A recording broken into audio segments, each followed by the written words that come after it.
close to the centers of power. Bayek remains in Egypt, building the organization's presence across the land and training new recruits in the ways of the Hidden Ones. The Hidden Ones develop the tools and techniques that will define the Assassin Brotherhood. The Hidden Blade, that iconic weapon worn beneath the wrist, becomes their signature. The Leap of Faith, that death-defying dive into hay or water, becomes both an escape technique and a test of conviction. They learn to blend into crowds, to strike without warning, to leave no trace. They establish bureaus in major cities where Hidden Ones can find shelter, information, and supplies. What began as one man's quest for vengeance has transformed into a movement that will shape history for the next 2,000 years. The Hidden Ones represent the true beginning of the Assassin Brotherhood's war against the Templars, a war that will be fought in every era and every corner of the world. And it all started here, in ancient Egypt. The father's grief and refusal to let tyranny go unchallenged. Nearly 800 years after the events in Egypt, we arrive in the year 872 AD, at the height of the Viking Age. The Hidden Ones have continued their work across the centuries, though their presence has become fragmented and their methods adapted to the changing world. Meanwhile, the Order of the Ancients persists in its own transformation, still seeking control through manipulation of power structures. It is in this era of Norse expansion and Anglo-Saxon kingdoms that we meet Ivor Baron's daughter, a fierce mighty raider whose story will blur the lines between mortal ambition and ancient destiny.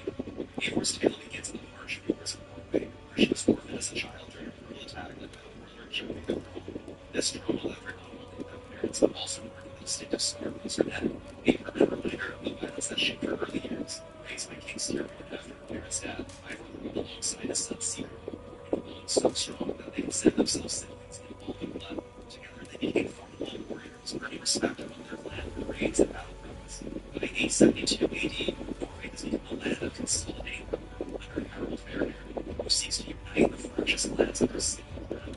This unification comes at a cost, forcing many nobles and their followers to choose between bending the knee or seeking fortune elsewhere. Sigurd, having recently returned from travels abroad with new allies and strange ideas, convinces Eivor and their father that the future lies not in Europe, but across the North Sea in England. The Anglo-Saxon kingdoms that are wealthy, divided, and ripe for settlement. Unfortunately for Sigurd, England represents an opportunity to forge his own legacy, free from Harold's shadow. The journey to England marks a turning point. Eivor, leading a significant portion of their clan's warriors, establishes a new settlement along the river in Ravensthorpe, a modest collection of buildings that will grow into a thriving community. This is not merely a raiding base, but a genuine attempt to create a permanent home in a foreign land. The settlement becomes the operational heart of Eivor's activities, requiring constant attention, resources, and diplomatic maneuvering to maintain. England in this period is a patchwork of four major kingdoms: Wessex, Mercia, East Anglia, and Northumbria.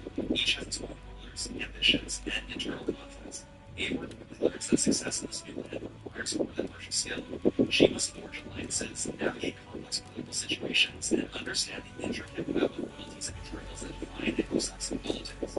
Through a combination of military aid, strategic marriages, and careful diplomacy, Eivor pledges her clan's support to various nobles and kings, slowly building a network of influence that strengthens Ravensthorpe's position. It is through these political entanglements that Ivor encounters two organizations that will prove central to her story.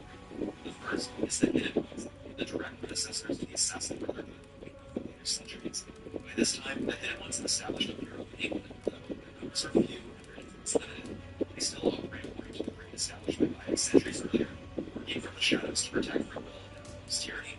The second organization is their eternal enemy, the Order of the Ancients, which has deeply infiltrated Anglo-Saxon society, placing members in positions of power throughout the kingdoms. The Hidden Ones, led in England with a determined hide them after its battle with Sleep's brother Sigurd, organized an Eivor who will develop. Though Eivor never formally joins the Hidden Ones, she agrees to help them identify ancients. This partnership proves mutually beneficial. Eivor gains intelligence and support for her political maneuvering, while the Hidden Ones gain a powerful warrior willing to strike at targets they cannot easily reach themselves. As Eivor pursues these order members across England, a pattern emerges. The order has been systematically positioning itself to control the future of England, supporting certain rulers while undermining others, all in service of their ancient goal of bringing order through control. At the center of their web sits a mysterious figure known only as the Father, whose identity remains hidden even from many order members. Parallel to these conflicts, something stranger begins to manifest in Eivor's life. She experiences vivid visions and dreams of another existence, memories that feel both foreign and intimately familiar. These are not mere fantasies, but glimpses of a past life as Odin, the All-Father of Norse mythology. Except Odin was not a god, but an Isu, one of the first civilization beings who ruled Earth before humanity's rise. Through advanced Isu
him to be reborn in future generations.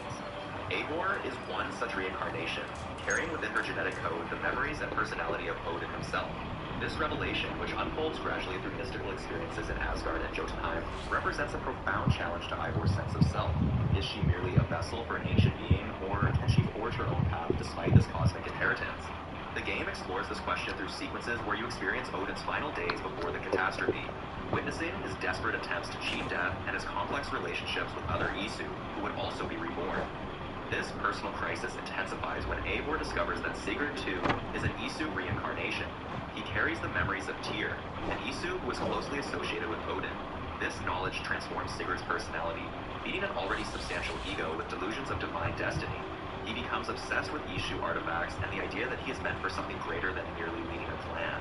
His behavior grows increasingly erratic and arrogant, straining his relationships with Eivor and others. Sigurd's obsession leads him into danger when he and Eivor discover a hidden Isu temple. His reckless actions and grandiose claims eventually result in his capture and imprisonment by Fulk, a sadistic member of the Order of the Ancients who seeks to understand and exploit the Isu connection. Fulk subjects Sigurd to torture and experimentation, severing his arm and attempting to unlock the secrets of his genetic memory. Eivor mounts a desperate rescue, but the Sigurd she saves is changed, traumatized and even more convinced of his special nature, yet also broken by his ordeal. The relationship between Eivor and Sigurd becomes one of the emotional cores of the narrative. Eivor must balance loyalty to her adopted brother with the needs of the clan and her own judgment. Depending on her choices throughout the story, Sigurd either remains in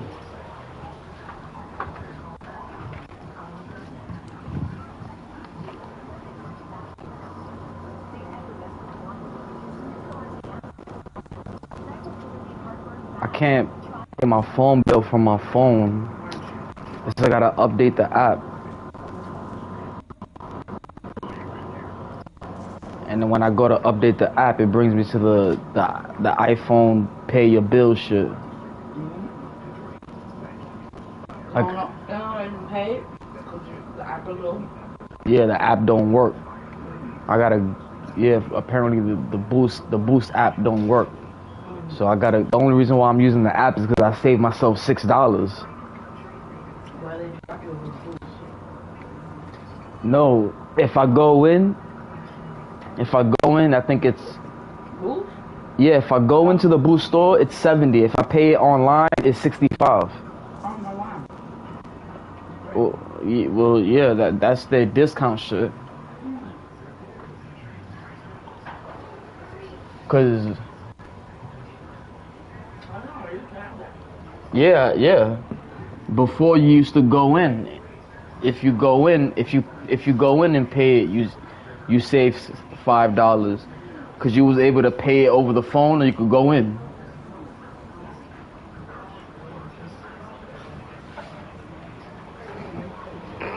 Centuries after Eivor's journey through England and the fall of the Order of the Ancients in Scandinavia, we find ourselves in the heart of Islamic Golden Age.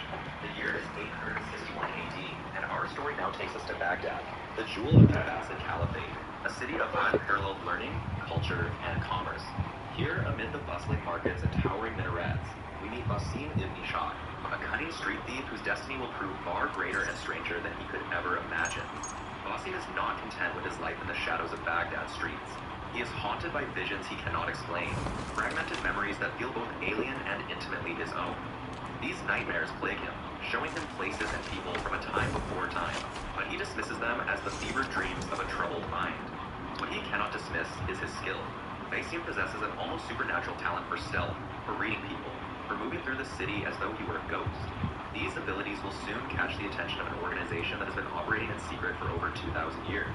After a theft gone wrong leads to consequences that threaten not just Basim but those he cares about, he comes into contact with the Hidden Ones, the direct predecessors of the Assassin Brotherhood. In this era, the Hidden Ones still operate much as Bayek and Amenet established them in Egypt, dedicated to fighting tyranny and protecting free will.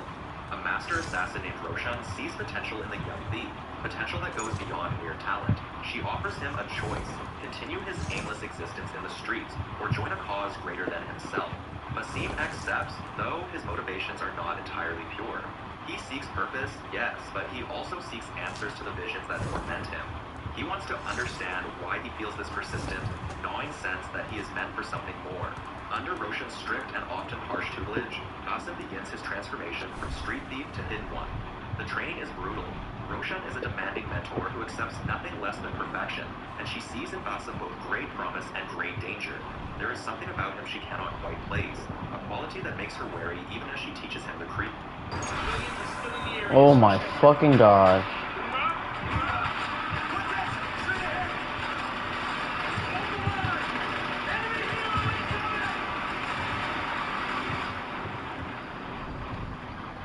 Obviously, you clicked on this video because you want to make money, right? You want to be able to sell out collections and buy your favorite sneakers like this, or maybe you peel off in your favorite car like this, or maybe you just want to spend all day in bed chilling after you made some money like this.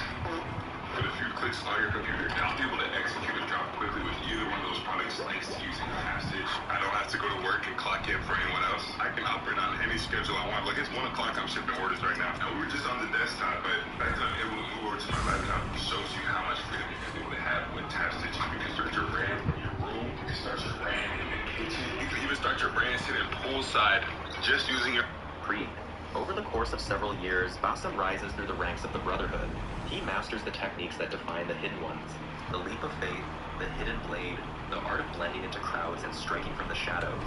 But more than the physical skills, he learns the philosophy. Stay your blade from the flesh of an innocent. Hide in plain sight. Never compromise the Brotherhood. These tenets become his guiding principles, though the visions continue to complicate his sense of self. By 870 AD, Basim has become one of the Hidden One's most capable operatives in Baghdad.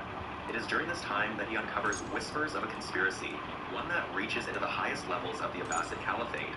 The Order of the Ancients, that ancient enemy of freedom that the Hidden Ones have fought for centuries, has embedded itself within the power structures of Baghdad. They manipulate caliphs, control trade routes, and pull strings from the shadows to consolidate their vision of order and control. Basim's investigation takes him deep into the political intrigue of the Caliphate. He discovers that several key figures in the government, merchants who control the city's wealth, and even some religious leaders are members of the order. They are working toward a goal that Basim initially struggles to comprehend, something involving Isu artifacts hidden beneath the city.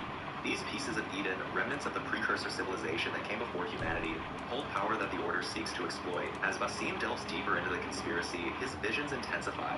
He begins to see not just fragments but full memories of another life, another existence. He sees a figure, an Isu being of immense power and cunning, trapped and betrayed. He sees a name, Loki. The trickster god of Norse mythology was not merely a myth but an Isu, one of the Aesir, and somehow these memories belong to Basim. The realization comes slowly, then all at once. Basim is not simply himself. He is a sage. Nah, this shit is OD, bro. It's too much. Loki, the Isu who sought revenge against Odin and the others who imprisoned his children. This revelation shakes Basim to its core. The visions were never madness. They were memories bleeding through from a consciousness thousands of years old. A consciousness that has been waiting, dormant, for the right vessel. Basim must now confront the reality that his entire sense of self may be an illusion, that he may simply be a vessel for an ancient being with its own agenda. The internal struggle becomes as dangerous as any external enemy. Who is he truly? Is he Basim, the street thief who became a hidden one? Or is he Loki, an Isu seeking to complete a millennia-old vendetta? Despite this internal turmoil, Basim continues his mission against the Order of the Ancients. Perhaps it is the part of him that is still Basim, still loyal to the Creed. Or perhaps it is Loki, seeing the Order as an obstacle to his own goals. Regardless of the motivation, Basim systematically dismantles the Order's network in Baghdad. He eliminates key members, disrupts their operations, and destroys their plans to use the Isu artifacts hidden in the city. Each assassination is carried out with precision and skill, but also with a growing coldness that worries Roshan. His mentor begins to see the change in him, the way his eyes sometimes seem to look through people rather than at them, the way he speaks of things he should not know. The relationship between master and student becomes strained. Roshan fears what Basim is becoming, even if she does not fully understand it. She knows only that the young man she trained is being consumed by something ancient and dangerous. Basim's efforts culminate in a final confrontation with the leadership of the Order in Baghdad. He succeeds in his mission, striking a significant blow against the Ancients' influence in the region. The Hidden Ones celebrate this victory, but for Basim, it is merely a stepping stone. The Loki consciousness within him has grown stronger, more dominant. He now understands what he must do, what he has been working toward across centuries of reincarnation. He must find Odin's Sage, the reincarnation of his ancient enemy. He must complete his revenge. This quest will eventually lead him north to the lands of the Vikings, to a fateful meeting with a warrior named Eivor, though that encounter still lies in Basim's future. For now, in 870 AD, he leaves Baghdad behind, a master assassin with the memories and purpose of a god. Roughly 3.5 centuries later, in the year 1191 AD, during the height of the Third Crusade, we arrive at what many consider the cornerstone of the Assassin's Creed saga. This is where most players first enter the Animus, where the modern struggle between assassins and Templars truly began to take shape, and where one arrogant master assassin would learn humility, uncover betrayal, and ultimately reshape the Brotherhood forever. Our protagonist is Altair ibn Lahad, whose name means the bird son of no one in Arabic. At the story's opening, Altair stands as one of the most skilled operatives of the Levantine Brotherhood, a master assassin operating out of the fortress of Masyaf in present-day Syria. He is talented, deadly, and unfortunately, dangerously overconfident. This arrogance will cost him dearly. The game opens with a mission to retrieve a powerful artifact from Solomon's temple in Jerusalem. Altair is accompanied by two fellow assassins, but his recklessness and disregard for the three core tenets of the Creed lead to disaster. These tenets, which you'll hear repeated throughout the series, are simple but vital. Stay your blade from the flesh of an innocent, hide in plain sight, and never compromise the Brotherhood. Altair breaks all three. His impulsive actions alert the Templar forces guarding the temple, led by Robert de Sablé, the Grand Master of the Templar Order.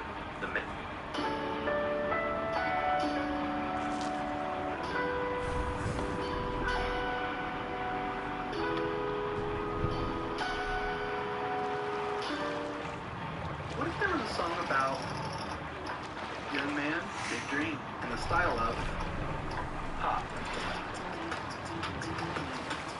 Can't raise the sail yet. Custom, since I'm doing two instruments, experimental alt beat, and then I'm gonna hit cover. All right, next I'm gonna add some keys. I'm gonna grab that, click keyboard, upbeat, choppy piano, and then I'm gonna hit Let's cover. hear a story. Now I think we need some more Need bass. to row our way out. Grab that, so that's the bass. Type in funky bass, hit cover. All that's left is vocals. I'm a young man with a big dream. All right, let's listen to the final result. Mission fails catastrophically. One of Altair's companions is killed, and the artifact, a mysterious object called the Apple of Eden, remains in Templar hands. When Altair returns to Masyaf, he faces the judgment of Al-Mualim, the wise and elderly mentor of the Assassin Brotherhood. Al-Mualim has led the Levantine assassins for decades, and his word is absolute law within the order. For his failures and his arrogance, Altair is stripped of his rank and symbolically killed, then reborn as a novice. It is a devastating fall from grace, but Al-Mualim offers him a path to redemption. Altair must prove himself worthy by assassinating 9 key figures, men whose actions are prolonging the brutal conflict of the Third Crusade, causing untold suffering across the whole land. These 9 targets are spread across 3 major cities, Jerusalem, Acre, and Damascus. Each represents a different facet of power during this era, from corrupt merchants and slave traders to fanatical religious leaders and military commanders. Al-Mualim explains that these men are obstacles to peace, and that by eliminating them, Altair will help end the crusade and restore balance to the region. With each assassination, Altair will earn back a portion of his former rank and abilities. What follows is a methodical journey of investigation and execution. Altair travels to each city, gathering intelligence from informants, eavesdropping on guards, pickpocketing documents, and interrogating those connected to his targets. This structure, this rhythm of investigation leading to assassination, would become the template for much of the series. No racing the sail here. Points to synchronize and reveal the map. You blend with scholars to move undetected through hostile territory, and you plan your approach to each kill. Can't race the But sail here. something strange begins to happen. With each target Altair eliminates, he engages them in their final moments, and these dying men speak cryptically. They don't beg for mercy or curse him. Instead, they speak of a greater plan, of unity and order, of bringing peace through control. They speak as if they're part of something larger, something Altair doesn't understand. Each assassination raises more questions than it answers. These men, supposedly enemies of one another, seem to share a common goal. They speak of the Master, and hint that Altair is being used as a pawn. As Altair progresses through his list, he begins to change. The arrogant master assassin who broke the tenets becomes thoughtful, questioning, humble. He starts to see the Creed not as restrictions, but as wisdom. He questions his orders, something the old Altair would never have done. And he begins to suspect that Al-Mualim, his mentor and the man he trusts above all others, is hiding something. The conspiracy deepens when Altair discovers that his targets were all members of a secret organization, the Templar Order, and that they sought to use pieces of Eden, ancient artifacts of immense power, to control humanity. The Apple of Eden that Robert de Sablé saw in Solomon's temple is one such artifact, capable of creating illusions and bending people to the wielder's will. These pieces of Eden, and remnants of the Isu, though Altair doesn't yet understand their true origin. To him, they are simply objects of terrible power that must not fall into the wrong hands. After eliminating 8 of the 9 targets, Altair confronts Robert de Sablé himself, the Grand Master of the Templars and the man responsible for the failed mission at Solomon's Temple. Their confrontation takes place before King Richard the Lionheart and his assembled forces. In a dramatic twist, Altair reveals that Robert has been manipulating both sides of the crusade, and the two engage in combat. Altair emerges victorious, but Robert's dying words shake him to his core. The Templar Grand Master reveals that there is a 10th target, one Altair never suspected. The true leader of the Templar conspiracy is none other than Al-Mualim himself. Altair rushes back to Masyaf to find his mentor has used the Apple of Eden to enslave the minds of the assassins and the villagers. Al-Mualim reveals his grand design. He orchestrated everything. He sent Altair to eliminate the other Templars not to bring peace, but to eliminate his rivals for control of the Apple. Al-Mualim believes that humanity is too weak, too chaotic, and that free will itself is the source of all conflict. With the Apple, we can create a paradise, a world without war or suffering, but also a world without choice. This is the fundamental ideological split that will define Assassins versus Templars for millennia. The Templars seek peace through order and control. The Assassins fight for freedom, even if that freedom means chaos and conflict. Al-Mualim has betrayed everything the Creed stands for. Altair fights through the mind-controlled assassins, resisting the Apple's illusions through sheer will, and confronts his former master. The battle is as much philosophical as physical. In the end, Altair strikes down Al-Mualim and claims the Apple of Eden. As he activates it, the artifact projects a holographic map showing the locations of other pieces of Eden scattered across the globe, a mystery that will drive the series forward. With Al-Mualim dead, Altair Ibn Lahad becomes the new mentor of the Levantine Assassin Brotherhood. The arrogant master has become a wise leader, one who will spend the rest of his long life studying the Apple, recording his findings in a journal called the Codex, and reshaping the Assassin Order into something stronger. Nearly 70 years after Ezio's ancestor Domenico fought at Monteriggioni, we arrive in Renaissance Italy in the year 1476. The setting shifts from the Holy Land to the vibrant, culturally rich cities of Florence, Venice, and Rome. This is where we meet Ezio Auditore da Firenze, perhaps the most beloved protagonist in the entire franchise, whose journey from carefree nobleman to master assassin would span decades and define what it means to walk the path of the Brotherhood. Ezio's story begins not with hidden blade and rooftop chases, but with tragedy. Born into a wealthy Florentine banking family, the young Ezio lives a life of privilege, completely unaware of his father Giovanni's secret role as an assassin. Giovanni has been investigating the conspiracy within Florence, gathering evidence of Templar infiltration and of the city's government. When Giovanni entrusts this evidence to a supposed ally, Umberto Alberti, the non-colonier of Florence, he believes justice will be served. Instead, Umberto himself, a Templar, betrays the Auditore family completely. In a single devastating moment, Ezio's world is ruined. His father and 2 brothers, Federico and Petruccio, are arrested on false charges of treason. Despite Giovanni's evidence to prove their innocence, Umberto condemns them to death. Ezio watches helplessly as his father and brothers are hanged in the Piazza della Signoria.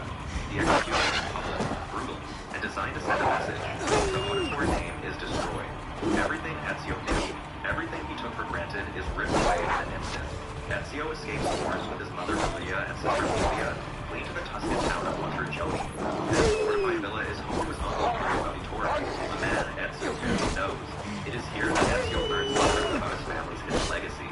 Mario reveals that the Auditores have been assassins for generations, protectors of free will standing against Templar control. Giovanni's death was not random persecution, but a calculated strike by the Templar Order to eliminate a threat.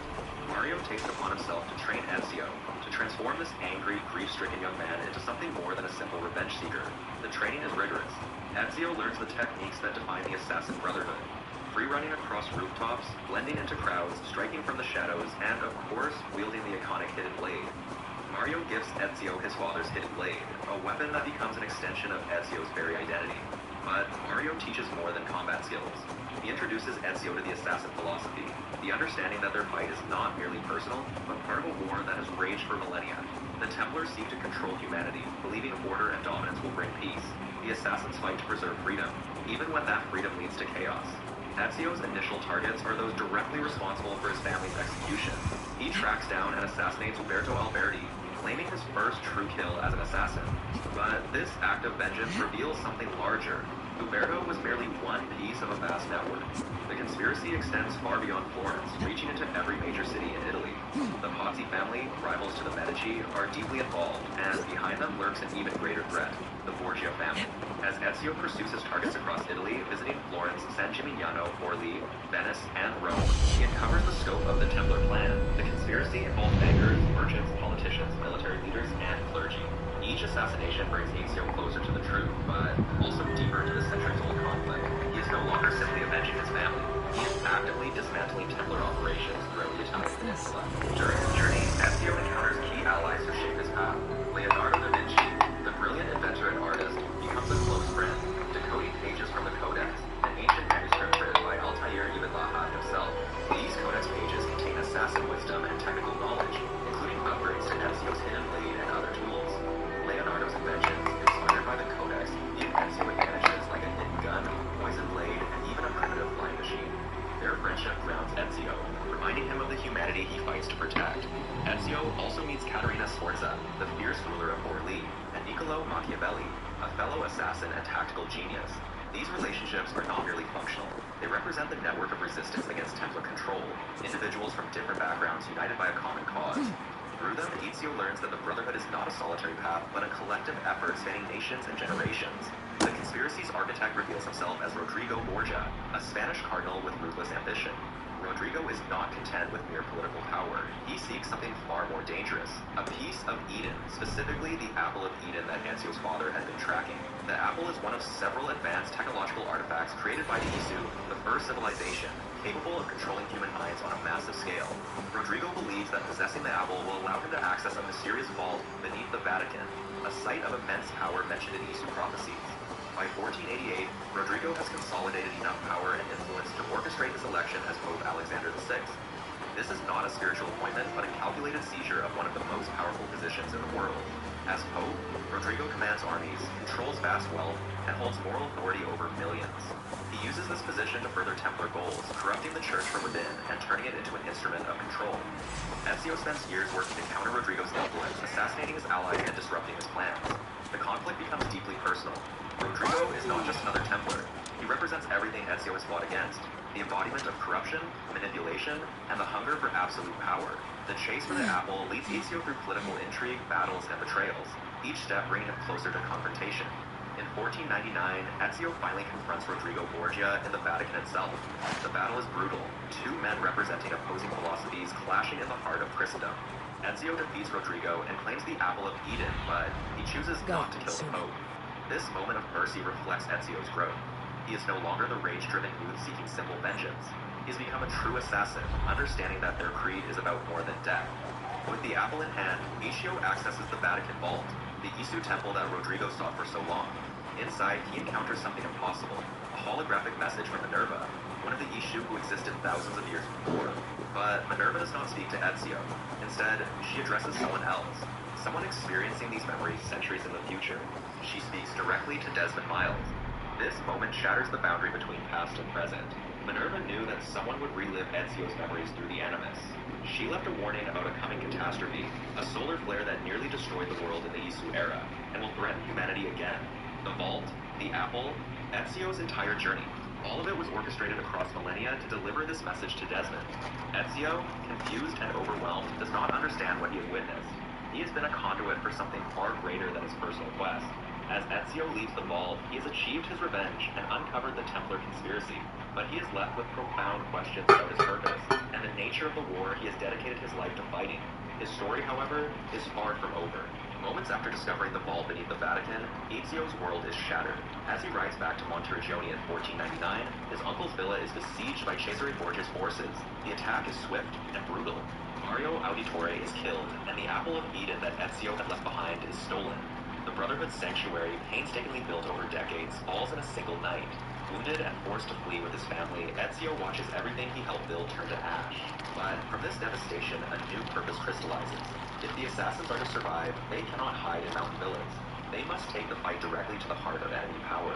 That heart is Rome. By the turn of the 16th century, the Eternal City has become a monument to corruption. Pope Alexander VI, born Rodrigo Borgia, rules from the Vatican, while his son Cesare commands the papal armies. Together, father and son have transformed Rome into a Templar stronghold. Cesare's ambition knows no bounds. He dreams not merely of controlling Italy, but of uniting all of Europe under Templar rule, with himself as its emperor. The Apple of Eden, now in his possession, seems to bring that dream within reach. Ezio arrives You're in Rome not with no a secret mission to diva. rebuild the Brotherhood and destroy the You're a Borgias. demon. But he quickly realizes the scope of the challenge. You're not a The diva. assassins are scattered. You're a Reign demon. has isolated agents with no coordination. The Borgia family has divided the city into districts, each controlled by a tower where Borgia captains oversee their operations. These towers are more than military installations. They represent a system of control, surveillance, and intimidation that keeps the population subdued. Before the Brotherhood can be rebuilt, this infrastructure of oppression must be dismantled. Ezio begins systematically. He identifies Borgia towers throughout the city and sets about eliminating their captains. Each tower burned becomes a beacon of hope, a signal that the Borgia grip can be broken. But Ezio understands that destroying enemy infrastructure is not enough. The Brotherhood needs people. He begins recruiting citizens, training them in the assassin arts. These recruits are not born into the order as Ezio was. They are bakers, blacksmiths, merchants, and beggars who have suffered under Borgia rule, and now choose to fight back. Ezio sends them on missions across Europe, honing their skills, building a network that extends far beyond Rome's walls. As the Brotherhood grows, so does its headquarters. Ezio establishes a base on Tiber Island, restoring the ancient ruins there into a functioning assassin stronghold. The symbolism is deliberate. Just as Rome itself was built on ancient foundations, the new Brotherhood rises from the ashes of the old. Ezio proves to be not just a master assassin, but a true leader, inspiring loyalty and purpose in those who follow him. His war against the Borgias operates on multiple fronts. He disrupts their financial networks, burning their war machines and sabotaging their military operations. He allies with figures in Rome who oppose Borgia rule, from courtesans to thieves to members of the Roman aristocracy who have watched their city's glory tarnished. Among his key allies is Niccolo Machiavelli, strategic advisor, Irina Sforza, the fierce lady of Florence, and Ezio's hatred of the Borgias. The conflict between Ezio and Cesare becomes intensely personal. Cesare is everything the Templars claim to offer: order, strength, and vision. But beneath the rhetoric lies megalomania and cruelty. He murders his own allies when they become inconvenient, including his brother Juan. His relationship with his sister Lucrezia is unsettlingly close. He uses the Apple of Eden not to bring peace, but to bend others to his will, creating an army of followers who serve him with fanatical devotion.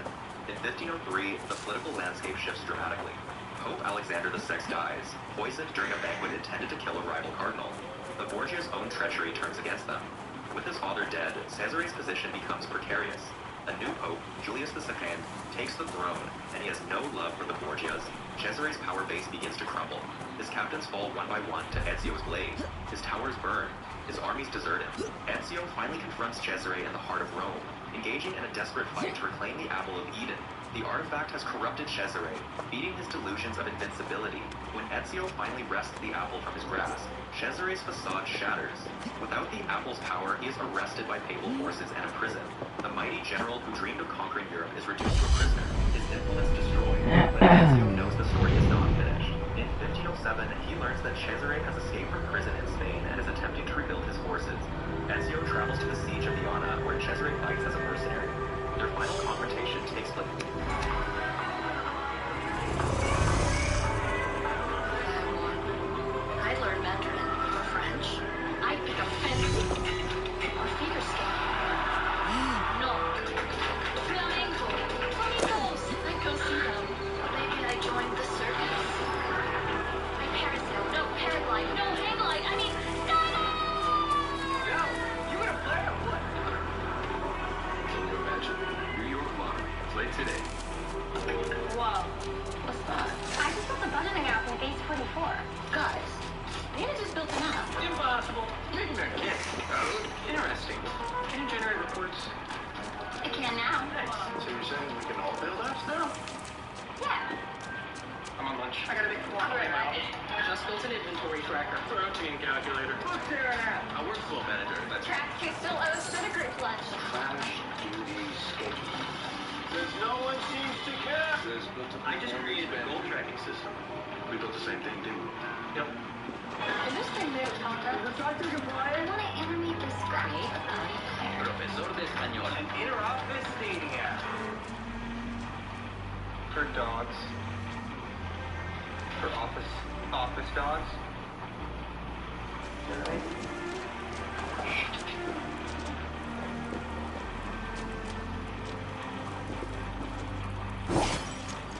Placed on the castle walls. Cesare, still defiant, insists that no man can murder him, that chains and prisons cannot hold him. Ezio's response is simple and devastating. He throws Cesare from the walls. As the would-be emperor falls to his death, Ezio observes that he leaves Cesare in the hands of fate, not man. It is a fitting end for someone who believed himself beyond mortal limitations. With Cesare dead and the Borgia influence broken, Rome begins to heal. The brotherhood Ezio has built is no longer a scattered group of individuals, but a coordinated force with infrastructure, training, and purpose. Yet, Ezio understands that the Apple of Eden remains dangerous. Its power to control minds makes it perhaps the most hazardous piece of Eden yet discovered. He cannot destroy it, and he cannot keep it. Ezio returns to Rome and enters the Colosseum, the ancient amphitheater that once hosted spectacles for thousands.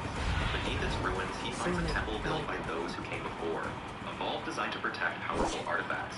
He places the apple inside, sealing it away where neither assassin nor Templar can easily reach it. The artifact that has caused so much bloodshed, that corrupted Rodrigo and consumed Cesare, is finally hidden from the world.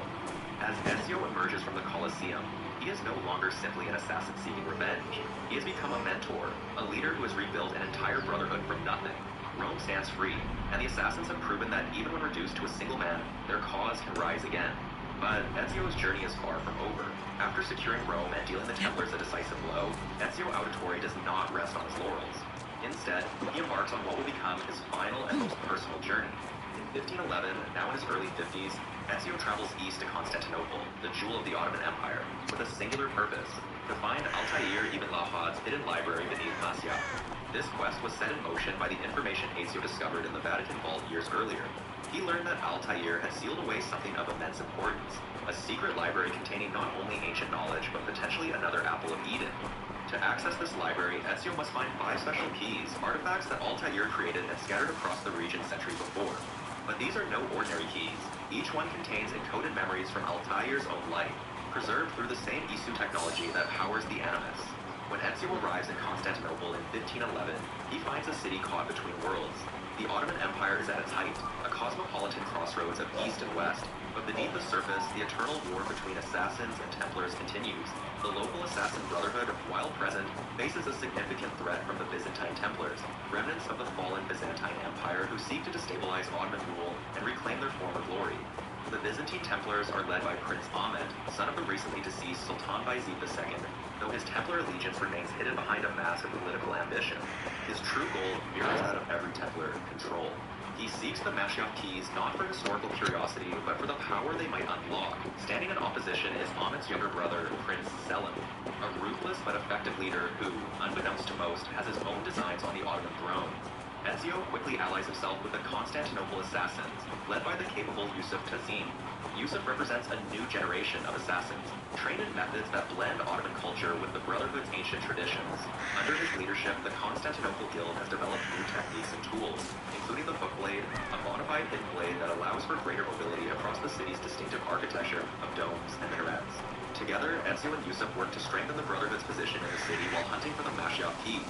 This involves liberating assassin gangs from Templar control, recruiting new members to the cause, and navigating the complex political landscape of a city where Ottoman, Byzantine, and European interests all collide. Constantinople in this era is a place of incredible diversity, where merchants from Venice trade alongside scholars from Persia, and where ancient Roman architecture stands beside magnificent Ottoman mosques. As Ezio remembers each of the 5 Masyaf keys, he experiences something unprecedented. By synchronizing with the genetic memories encoded within them, he literally relives moments from Altair's life. These are not mere recordings, but fully immersive experiences that show him pivotal moments spanning decades of the legendary assassin's journey. Through these memory sequences, Ezio witnesses Altair's transformation from the arrogant young master assassin we met in 1191 to a wise and tempered leader. He sees Altair's grief following the death of his wife Maria at the hands of his own son, a tragedy that shattered the aging assassin. He observes how Altair used the Apple of Eden not for conquest, but for knowledge, unlocking its secrets to advance the Brotherhood's understanding of Isu technology and philosophy. One particularly poignant memory shows Altair in his later years having become mentor of the Brotherhood, working to preserve everything he had learned. Altair knew that the apple was too dangerous to remain in circulation, that its power to control minds made it an irresistible target for those who would misuse it. He also understood that his own knowledge, accumulated over a lifetime of study and experience, needed to be preserved for future generations. The memories reveal that Altair created the library as a vault, a place to store both the apple and his collective wisdom. He encoded his memories into the keys as a safeguard, Welcome to 215 Maple Drive. We just put this property on the market. Love the crown molding. Oh, wait until you see the walk-in closets and the bathroom tile. Does it have Verizon Fios? You know, 100% fiber internet. No Fios, but it looks like it's got cable. Let's check out the kitchen. No Fios? Yeah, no thank you. Don't try to see the wrist. Okay, bye-bye. Get Verizon Fios, because when you're moving, it's 100% or nothing. Ensuring that only someone worthy, someone who would take the time to understand his journey and his lessons, could access what lay within. In essence, Altair created a test that would span centuries, one that Ezio is now completing. But Ezio's journey in Constantinople is not merely archaeological. The conflict with the Byzantine Templars escalates throughout 1511 and into 1512. Prince Ahmed reveals his true allegiances and becomes increasingly desperate to obtain the keys before Ezio can complete the set. The Templars launch attacks on assassin strongholds, and in one devastating assault, Yusuf Tazim is killed, a personal blow to Ezio that reminds him that even in his 50s, the cost of this war remains painfully high.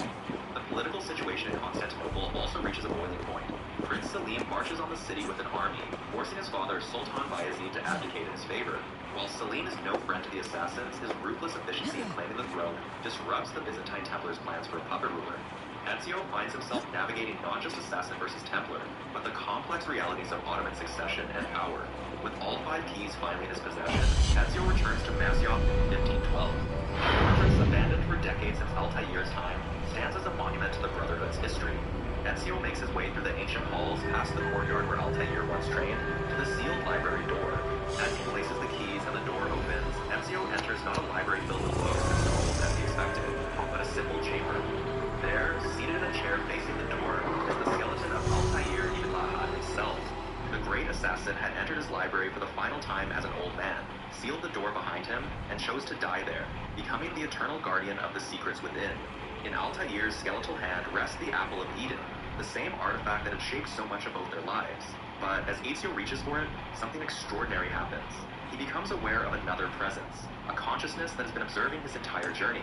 Desmond Miles, the modern-day assassin reliving these memories in the Animus, experiences a moment of direct contact with Ezio across the centuries. Ezio, somehow aware that his memories are being viewed by someone in the distant future, speaks directly to this unknown observer. He acknowledges that he has been a conduit, a messenger carrying information forward through time via genetic memory. The apple and the library were never meant for him. They were meant for whoever would one day relive his memories, for Desmond. In this profound moment, Ezio understands that his role in the larger story is complete. He has been a piece in a game that spans millennia, a game between assassins and Templars, between humanity and the Isu, between freedom and control. But he has also lived a full life, loved deeply, fought bravely, and made a difference in his time. Ezio leaves the apple where it lies in Altair's hand. He removes his hidden blades and his other assassin tools, placing them reverently in the library. This is his retirement, his choice to finally step away from the endless war. He has spent over 30 years fighting, from that terrible day in Florence in 1476, when his father and brothers were executed, through countless battles across Italy and now the Ottoman Empire. As Ezio walks out of Masyaf for the last time, he leaves behind 2 legacies: the physical artifacts and knowledge preserved in Altair's library, and his own genetic memories, which will one day guide another assassin in humanity's ongoing struggle for freedom. The mentor's journey is complete. Nearly 15 years after Ezio Auditore's death in 1524, the Assassin Brotherhood faces another crisis, this time in the Far East. In 1526, during the Ming Dynasty, a lone figure returns to China carrying both hope and a burning desire for vengeance. Her name is Xiao Jun, and she is the last surviving member of the Chinese Assassin Brotherhood. Xiao Jun's story actually begins years earlier, when the Chinese Brotherhood was decimated by a powerful Templar organization known as the Eight Tigers. This group of corrupt officials had infiltrated the highest levels of the Ming imperial court, using their positions to oppress the common people while hunting down assassins with ruthless efficiency. During this purge, nearly every Chinese assassin was killed. Xiao Jun managed to escape, fleeing westward across continents until she reached Italy, where she sought out the legendary mentor Ezio Auditore in his final years. Under Ezio's guidance, she trained and learned the deeper philosophies of the Creed, preparing herself for an eventual return to her homeland. Now, in 1526, that return has come. Xiao Jun arrives in China not as a refugee, but as a weapon owned by one of history's greatest assassins. She carries with her a precursor artifact, a mysterious box that Ezio entrusted to her, though its true purpose remains unclear even to her. What is clear, however, is her mission. The Eight Tigers still control vast portions of the Empire from the shadows, and Xiao Jun intends to dismantle their organization one member at a time. The China that Xiao Jun returns to is a nation suffering under the weight of corruption. The Eight Tigers, named for their ferocity and their collective stranglehold on power, have turned the imperial system into an instrument of personal gain. They extort merchants, exploit peasants, and eliminate anyone who dares challenge their authority. The common people live in fear. Their traditional protectors, the assassins, believed to be extinct. Into this darkness, Xiao Jun brings a flicker of hope, though she works primarily from the What shadows. happened? He showed me circles, planets, and he said, "This is where I came from." He was constantly channeling from the other side these higher energies. He said to me, I was in two worlds at once. It was very busy in here. He may have been diagnosed with schizophrenia, but there was nothing wrong with his heart. We have this.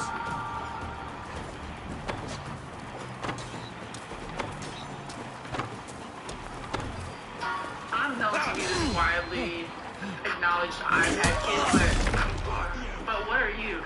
I'm not an iPad kid. How am I? Because as someone who, listen, you're an iPad kid, you bring it everywhere. You have to be watching something on your iPad while you're eating. That's not like, no, it's not. Who doesn't like to have a nice meal sitting in front of them and they need a show? What am I? The shadows, as all assassins must. Her campaign of revenge begins methodically. Xiao Jun tracks down members of the Eight Tigers one by one, studying their routines, identifying their weaknesses, and striking when they are most vulnerable.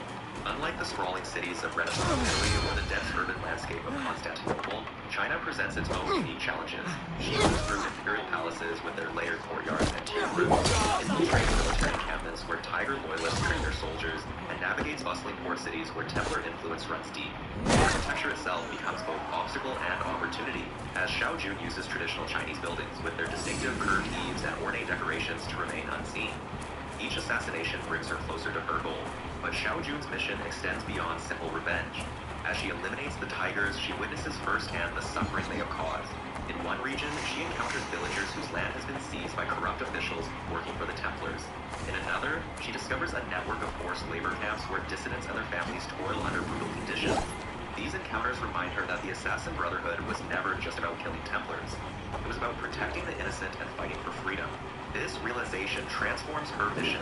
Yes, she continues hunting the Eight Tigers, but she also begins actively aiding the common people.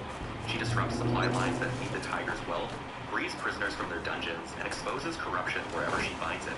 In doing so, she begins to inspire others. Whispers spread through the provinces of a mysterious woman in assassin robes. A ghost returned from the dead to challenge the untouchable Eight Tigers. These whispers reach the ears of former assassin sympathizers, people who once supported the Brotherhood but went into hiding when the purge began. Slowly, carefully, Xiao Jun begins to rebuild what was destroyed. She makes contact with these sympathizers, vetting them to ensure they have not been turned by the Templars.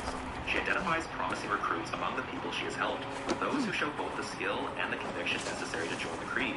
She establishes safe houses in major cities, creating a network that can support future operations.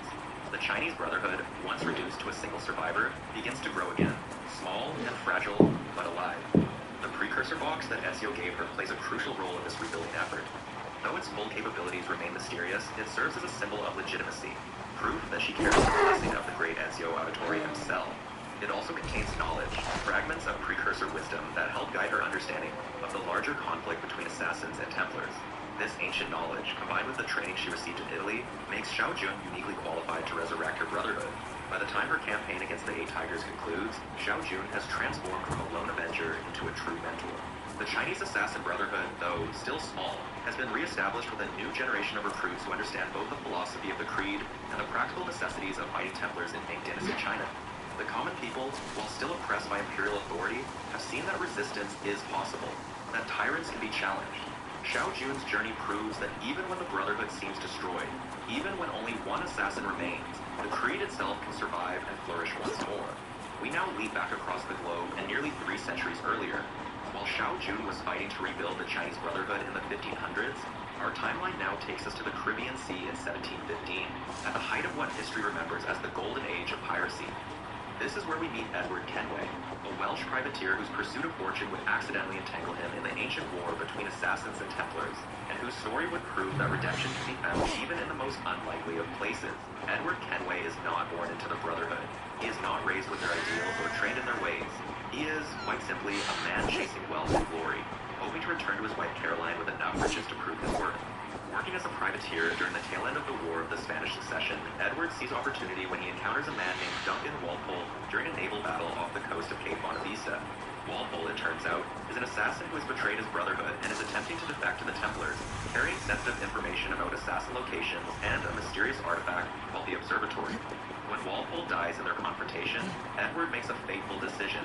He takes Walpole's robes, his hidden blade, and his identity, planning to impersonate the turncoat assassin and collect the payment the Templars have promised. This deception leads Edward to Havana, where he meets the Templar Grandmaster Laureano de Torres y Ayala, the governor of Cuba, along with fellow Templars Woodes Rogers and Julian Ducasse. Edward successfully fools them, at least initially, and learns that the Templars are searching for something called the Observatory, an Isu facility of immense power. The Observatory is unlike other pieces of Eden we have encountered.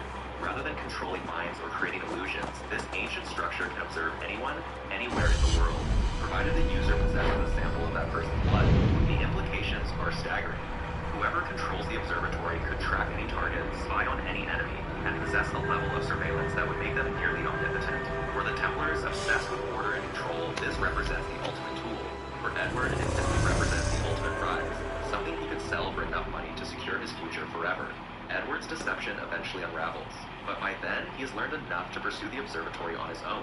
He escapes Havana and fully embraces the life of a pirate, acquiring his own ship, which he names the Jackdaw. Over the following years, Edward becomes one of the most successful pirate captains in the Caribbean, building a reputation through both his skill in naval combat and his willingness to take on any target. Boring Etsy photos won't make you sales, but with Kiddle you can level up your product photos and make amazing video thumbnails to increase views and your profit. Start by taking any basic product photo and drop it in Kiddle. We can add an AI image board, and using incredible AI models like Nana Banana 2, we can create various product shots with different backgrounds that match the aesthetic and vibe of our product, all while keeping the consistency of your product intact with no changes. And since Etsy is pushing listings with a video, you can use AI to generate videos from your images so that you can capture even more buyers' attention. Using Kittle's helpful prompt presets and selecting from top-tier models like Kling, Veo, and Dance, you can turn your static product image into a moving video thumbnail for Etsy. So don't blend in with other bland Etsy photos. Create something with Kittle that will make you stand out. And if you ever need help with labels, designs, or graphics for your product, Kittle has you covered with thousands of world-class editable templates that are already embedded in an AI workflow to speed you up and make you more sales. Better designs, better visuals, better sales. Get started in Kittle for free today.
fights beside Edward Thatch, better known as Blackbeard, whose fearsome reputation is matched only by his tactical brilliance. He drinks with Charles Vane, schemes with Benjamin Hornigold, and forms a particularly close friendship with Adewale, a former slave who becomes the Jackdaw's quartermaster. He also encounters James Kidd, a young assassin who repeatedly tries to convince Edward that there is more to life than personal gain, that the observatory is too dangerous to be used for profit. What Edward does not initially realize is that James Kidd is actually Mary Red, a woman disguising herself as a man to survive in the male-dominated world of piracy. The pirates establish a republic of sorts in Nassau, a place where they govern themselves free from the rules and hierarchies of European powers. For a brief, shiny moment, Nassau represents something remarkable, a community of outcasts and rebels who have carved out their own freedom. Edward thrives here, living without law or master, taking what he wants and answering to no one. But this golden age cannot last. The British Empire, unwilling to tolerate a pirate haven in the middle of valuable shipping, begins a systematic campaign to destroy the pirate republic. Woodes Rogers, the same Templar Edward met in Savannah, is appointed governor of the Bahamas with the mandate to bring the pirates to heel. He offers pardons to those who surrender and promises the noose to those who resist. The pirate community fractures. Some accept the pardons, others flee. Many die fighting. Edward witnesses the slow, painful collapse of everything the pirates built. Blackbeard is killed in battle. Charles Vane is captured and hanged. Benjamin Hornigold accepts a pardon and becomes a pirate hunter, turning on his former brothers. Mary Red, still disguised as James Kidd, is imprisoned and dies of fever before she can be executed. One by one, Edward watches his friends fall, their dreams of freedom crushed by the overwhelming power of empire and the Templar Order working behind it. These losses force Edward to confront what his single-minded pursuit of wealth has cost him. He learns that his wife Caroline died years earlier, having given up hope that he would ever return. The fortune he sought, the glory he chased, all of it suddenly seems hollow. The observatory, when he finally locates it with the help of the assassin Ottavai, no longer represents opportunity. It represents danger, a weapon that must be kept from those who would abuse it. In a moment of genuine transformation, Edward chooses to help the assassin secure the observatory rather than sell its location. He works with Ottavai and the Caribbean Brotherhood to stop the Templars from accessing the facility, confronting Laureano de Torres and preventing the Templar Grandmaster from using the observatory's power. Right. In doing so, Edward finally understands what Mary Red and the other assassins had been trying to tell him all along. Freedom is not simply the absence of rules. It requires protection. It requires sacrifice. It requires people willing to fight not for personal gain, but for something larger than themselves. Edward Kenway formally joins the Assassin Brotherhood, dedicating the skills he honed as a pirate to their cause. He trains properly in their ways, learning their techniques and embracing their creed. Eventually, he returns to England, where he discovers he has a daughter, Jennifer, from his marriage to Caroline, and where he will later have a son named Haytham. Edward's story is one of redemption, a tale of a selfish man who learned, through tremendous loss, to care about something beyond himself. His legacy will echo through the generations, though not always in the ways he might have hoped. Nearly 2 decades after Edward Kenway's adventures in the Caribbean, the conflict between assassins and Templars continues to shape the colonial world. We now move forward to 1752 as the 7 Years' War begins to brew, a global conflict that will reshape empires. And it's here, in the cold waters of the North Atlantic, that we encounter one of the most controversial figures in assassin history, Shay Patrick Cormac, a man who will do the unthinkable and turn his blade against his own brotherhood. What makes a daddy? Maybe it's just being the very best at what you do. GoDaddy is the daddy of domains. Shay begins his journey as a promising young recruit within the colonial assassin brotherhood, operating out of their headquarters in the Davenport homestead under the leadership of Achilles Davenport. You might recognize that name. Achilles will later become the mentor to Connor Kenway, but in the 1750s he's a much younger man, ambitious and driven in his pursuit of Isu artifacts. Shay himself is a skilled sailor and fighter, born in New York to an Irish immigrant family. He's loyal, capable, and believes wholeheartedly in the assassin cause. He works alongside fellow assassins like Liam O'Brien, his closest friend, and Hope Jensen, a talented spy and poisoner. Together, they conduct operations against Templar interests throughout the colonies, believing they're fighting for freedom and justice. The turning point comes when Achilles sends Shay on a mission to Lisbon, Portugal, in November of 1755. The assassins have been searching for pieces of Eden, those powerful Isu artifacts we've discussed before, and they believe they've located a precursor site beneath the city.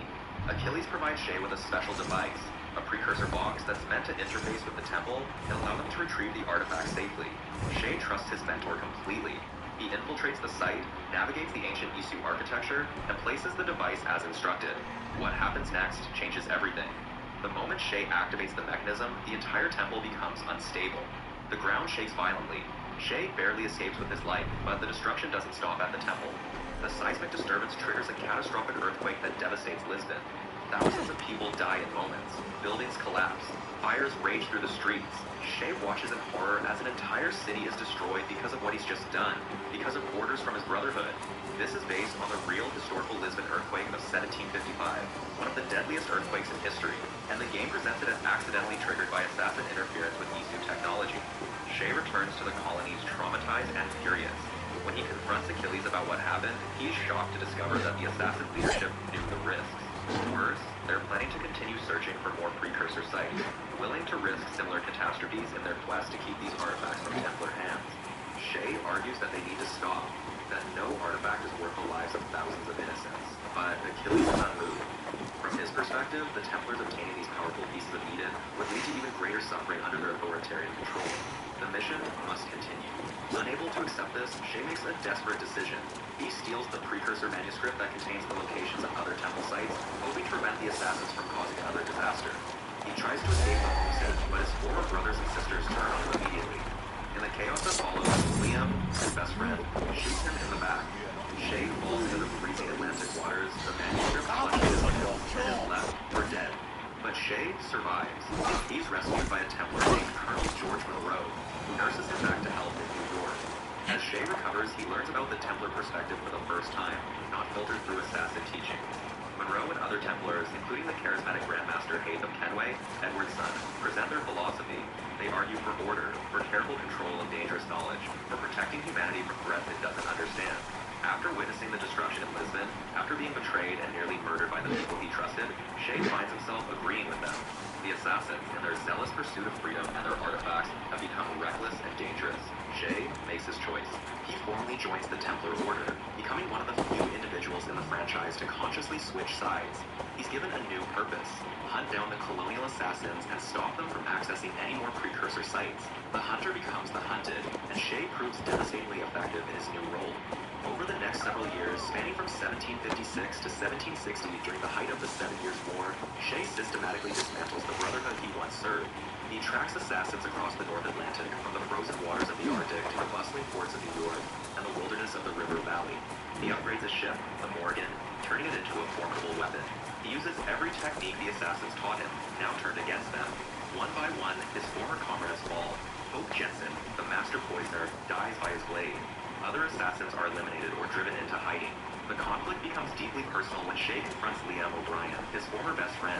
Their final battle takes place in the Arctic, at another precursor temple site that Liam is desperately trying to access. The fight is brutal, fueled by betrayal and conflicting ideologies. In the end, Shay kills Liam, but not before Liam triggers another earthquake, proving Shay's point about assassin recklessness even in his final moments. The temple collapses, and Shay barely escapes. The ultimate target is Achilles Davenport himself. Shay confronts his former mentor at the homestead, but rather than kill him, Shay makes a different choice. He cripples Achilles, shooting him in the leg, and forces him into retirement. Haytham Kenway spares Achilles' life as well, believing a broken, defeated assassin serves as a better lesson than a martyr. The colonial brotherhood is shattered, reduced to almost nothing. It will take years to rebuild, and when it does, it will be under that same crippled Achilles, training a new apprentice named Connor. Shay's story ends with him fully You're one sentence away from launching your website with Base 44. Since the beginning of the internet, there's never been such a fun, fast, and intelligent way to launch online. Landing pages, content hubs, e-commerce sites, you describe it and it's built in minutes. It's kind of wild how far a short prompt can get you. Right away, it generates a full site. Pages, structure, layout, design, it's all there. Next, styling. I shape it around my taste and ask for it.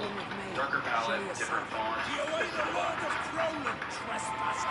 Now let's talk functionality. I want to capture emails. I'm not going anywhere until you cowards show your pops to faces. I just keep going. From a few lines of text to a live website I can start sharing. No long setup, no back and forth, no waiting for anybody else. That's Base 44.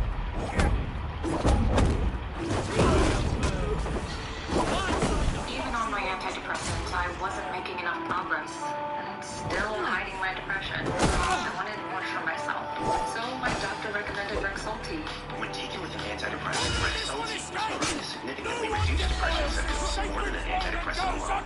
She said Rexulti could provide a boost. Adding on helps me move forward. Elderly people people with dementia-related psychosis have increased risk of death or stroke. Antidepressants may increase suicidal thoughts and actions, and worsen depression in children and young adults. Call your healthcare provider right away to report new or sudden changes in mood, behavior, thoughts, or feelings, or if you develop suicidal thoughts or actions. Report fever, stiff muscles, and confusion, which can be life-threatening, or uncontrolled muscle movements, which may be permanent. High blood sugar can lead to coma or death. Weight gain, increased cholesterol, unusual urges, dizziness on standing, falls, seizures, trouble swallowing, or sleepiness may occur. Could a boost help you build on your progress? Ask your doctor about adding indication and important safety information for Rexulti, Brexpiprazole. Indication. Rexulti is a prescription medicine used along with antidepressant medicines to treat major depressive disorder, MDD, in adults. It is not known if Rexulti is safe and effective in children. Embraced by the Templar Order, having successfully protected the world from what he sees as assassin-caused catastrophe.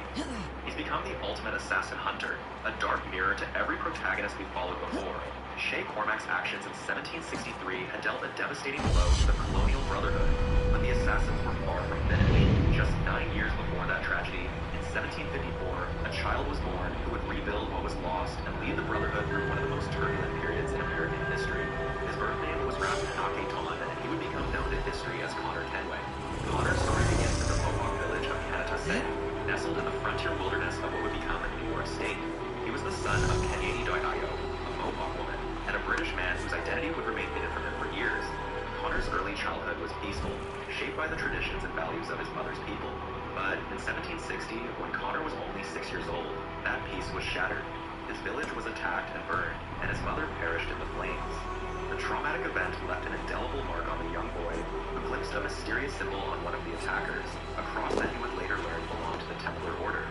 For years, Connor lived with the weight of that tragedy, believing that the man responsible was a Templar named Charles Lee. In 1769, when Connor was 15, the clan mother of his village received a vision.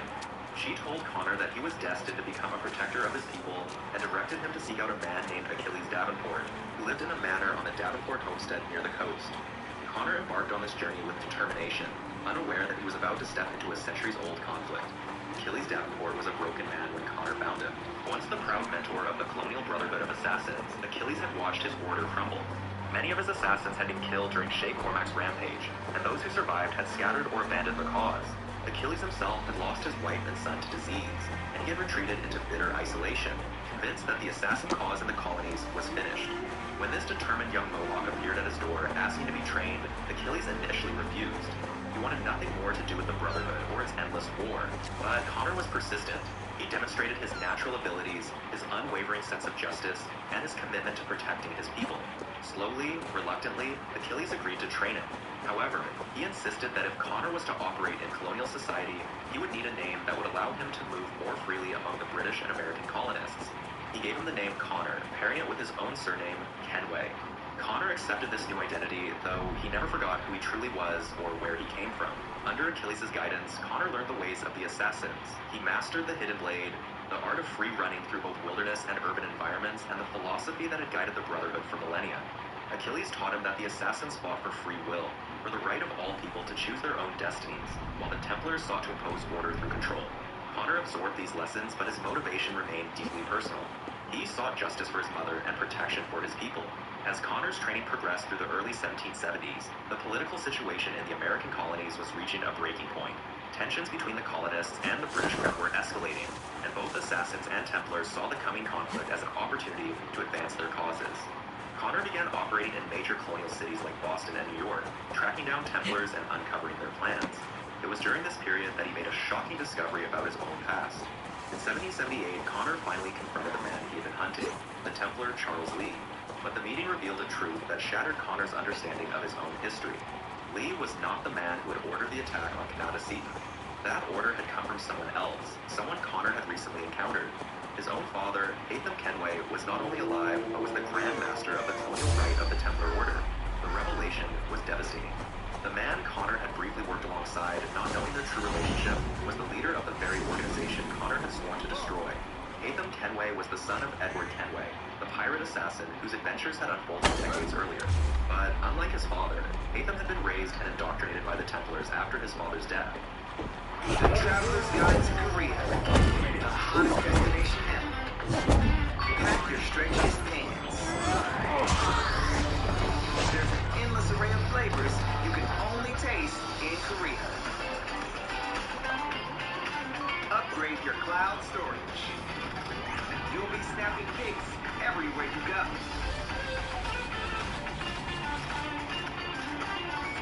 Bring an extra suitcase. There's so much to take home. From K-beauty goods to exclusive local merch.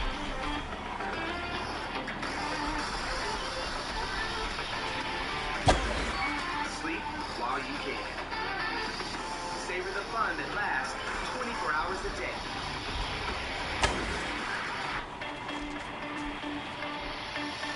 Ready for the trip of a lifetime? Delta and Korean Air, ready to take you there.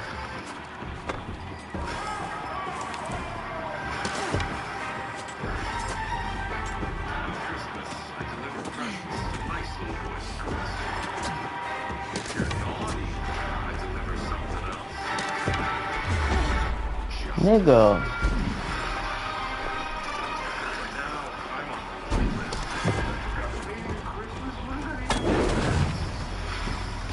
I don't want to alarm anybody.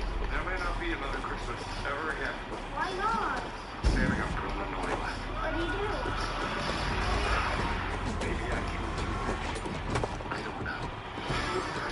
I lost my powers. How am I supposed to find meaning in Christmas in a place like this? What do you mean? None of those candy. Get out of here!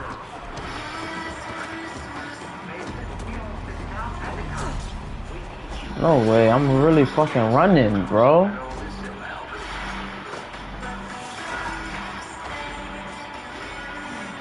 It's time to save Christmas and get off the playlist.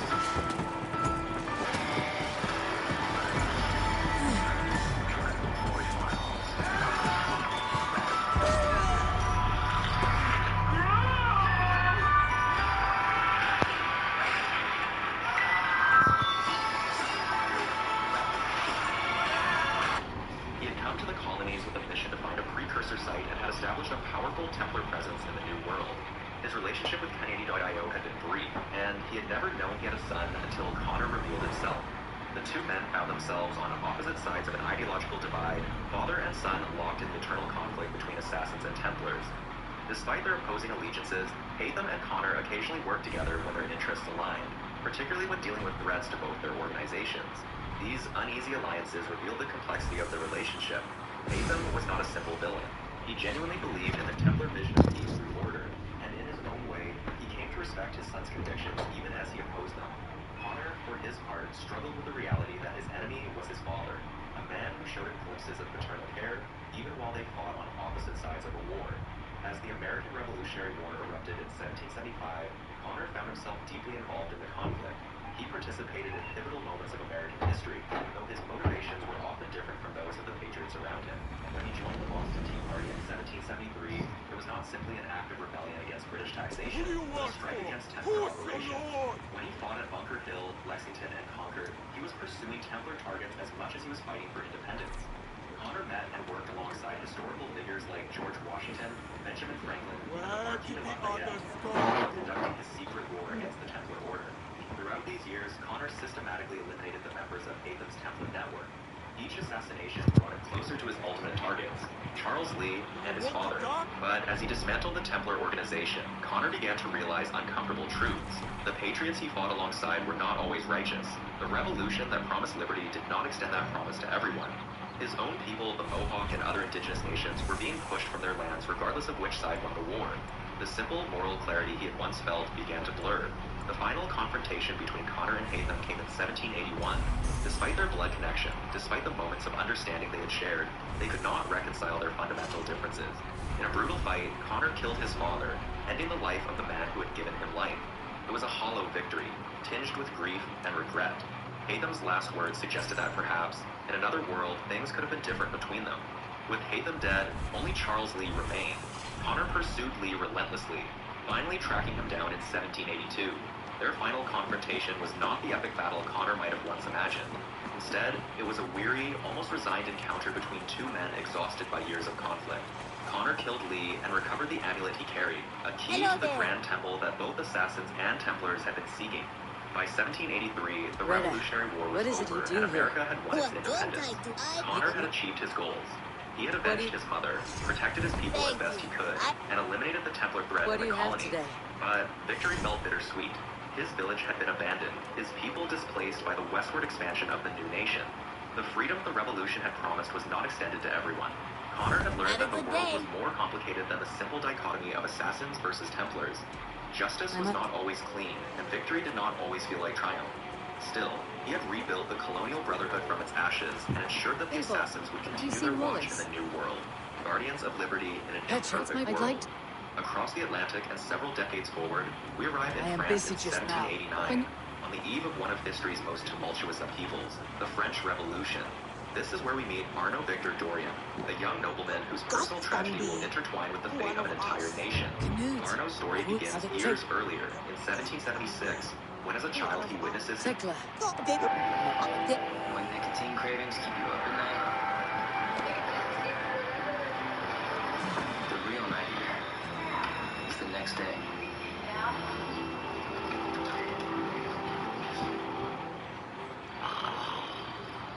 Introducing a revolutionary experience for developers.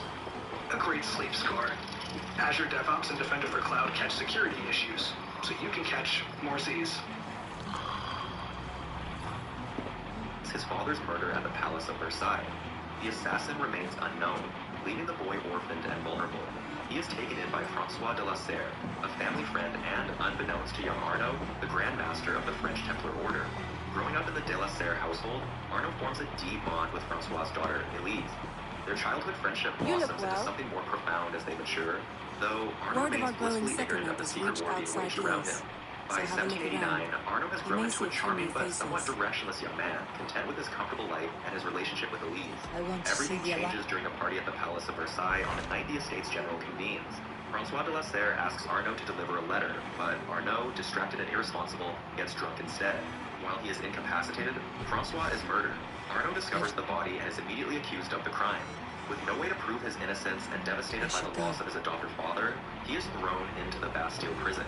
It is within those fortress walls that Arnaud's true journey begins. He encounters a fellow prisoner who reveals himself to be an assassin, a member of the Brotherhood that has fought the Templars for centuries. This assassin, recognizing potential in the young man, helps him escape during the storming of the Bastille on July 14, 1789, the iconic opening salvo of the French Revolution. The assassin brings Arnaud to the Parisian Brotherhood headquarters hidden beneath the Sainte-Chapelle Cathedral, where he meets the Assassin Council. The council is initially skeptical of Arnaud, particularly when they learn of his connection to the de la Serre family and the Templars. However, the assassin mentor Pierre Belec sees value in Arnaud's desire for redemption and his potential for vengeance. Arnaud is offered a choice: join the Brotherhood and help them uncover who murdered Francois de la Serre and why, or face the chaos of revolutionary Paris alone. Driven by guilt over his failure to deliver Francois' letter and his need to clear his name, Arnaud accepts initiation into the Assassin Order. As Arnaud trains and takes on missions for the Brotherhood, he learns that Francois de la Serre's murder was not a random act, but part of a larger Templar conspiracy. The letter he failed to deliver was a warning about radical elements within the Templar Order itself. Arnaud begins hunting the conspirators responsible, eliminating them one by one while the revolution rages around him. The streets of Paris transform from centers of aristocratic privilege to stages for public executions and mob violence. The Brotherhood sees opportunity in this chaos to strike at Templar influence, while the Templars themselves are fracturing from within. During his investigations, Arnaud reunites with Elise, and the truth of both their heritages comes to light. Elise has known she was a Templar, trained by her father in the Order's ways, and she is devastated by his murder. Despite standing on opposite sides of an ancient conflict, their love endures, complicated and painful as it is. Elise shares Arnaud's goal of finding her father's killers, and she reveals that the conspiracy reaches to the highest levels of both the Templar Order and the revolutionary government. The true architect of the plot is Francois Thomas Germain, a former Templar silversmith who was expelled from the Order years earlier for his radical beliefs. Germain seeks to purge the Templar Order of what he sees as corruption and weakness, replacing the old guard with revolutionaries loyal to his extreme vision. He believes that only through chaos and the complete destruction of the old order can a new, pure Templar-controlled society emerge. To achieve this, he has manipulated events to intensify the terror, the period of revolutionary violence that sees thousands sent to the guillotine. Germain has positioned himself as advisor to Maximilien Robespierre, one of the revolution's most powerful figures, using him as a puppet to escalate the bloodshed. The Assassin Council debates how to respond, with Pierre Bellic advocating for aggressive action, and the more moderate members urging caution. This internal division mirrors the fracturing happening across all of France, and it leads to tragedy when Bellic, believing the council has grown too weak, murders the mentor and tries to force Arnaud to help him seize control of the Brotherhood. Arnaud is forced to kill his mentor in self-defense, a painful reminder that corruption and extremism can poison any organization, even the Assassins. Expelled from the Brotherhood for his continued relationship with Elise and his increasingly reckless behavior, Arnaud spirals into depression and drink. He has lost his adoptive father, his mentor, and his place in the only family he had left. Elise finds him in this broken state and reminds him of what truly matters, stopping Germain before more innocent people die. Her determination reignites his purpose, and together they forge an uneasy alliance, assassin and Templar united by love and a common enemy. Their investigation leads them through the darkest days of the Terror in 1794. They track Germain to the Temple Fortress, where he's obtained a Sword of Eden, one of the pieces of Eden created by the ancient Isu civilization.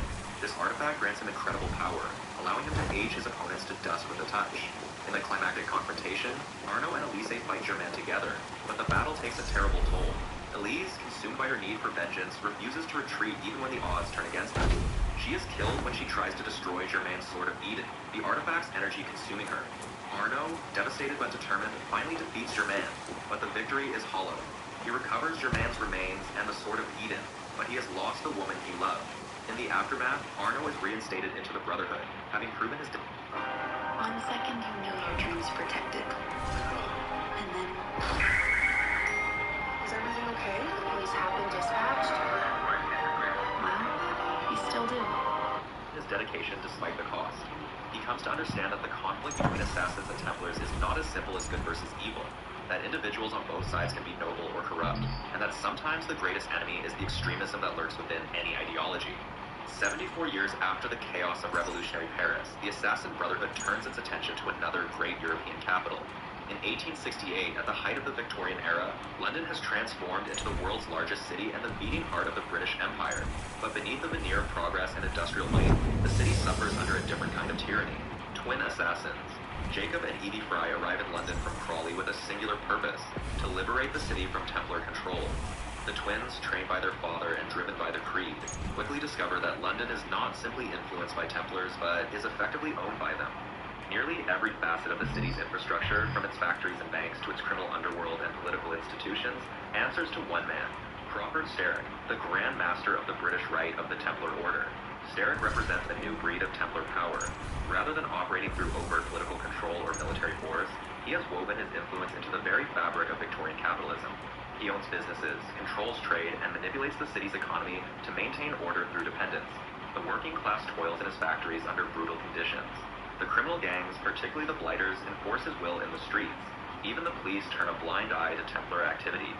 For Sterrick, London is not a city to conquer, but a machine to operate, with every gear and lever responding to his touch. The Fry twins, however, could not be more different in their approaches to dismantling this empire. Jacob, the younger and more impulsive of the two, sees the situation in straightforward terms. The Templars control London through force and fear, so he will meet them with the same. He immediately sets about liberating the city's boroughs one by one, targeting Templar operations with direct action. He assassinates key lieutenants, disrupts criminal enterprises, and frees child laborers from factories. But Jacob understands that simply removing Templar influence leaves a vacuum that others will fill. So he does something unprecedented for an assassin.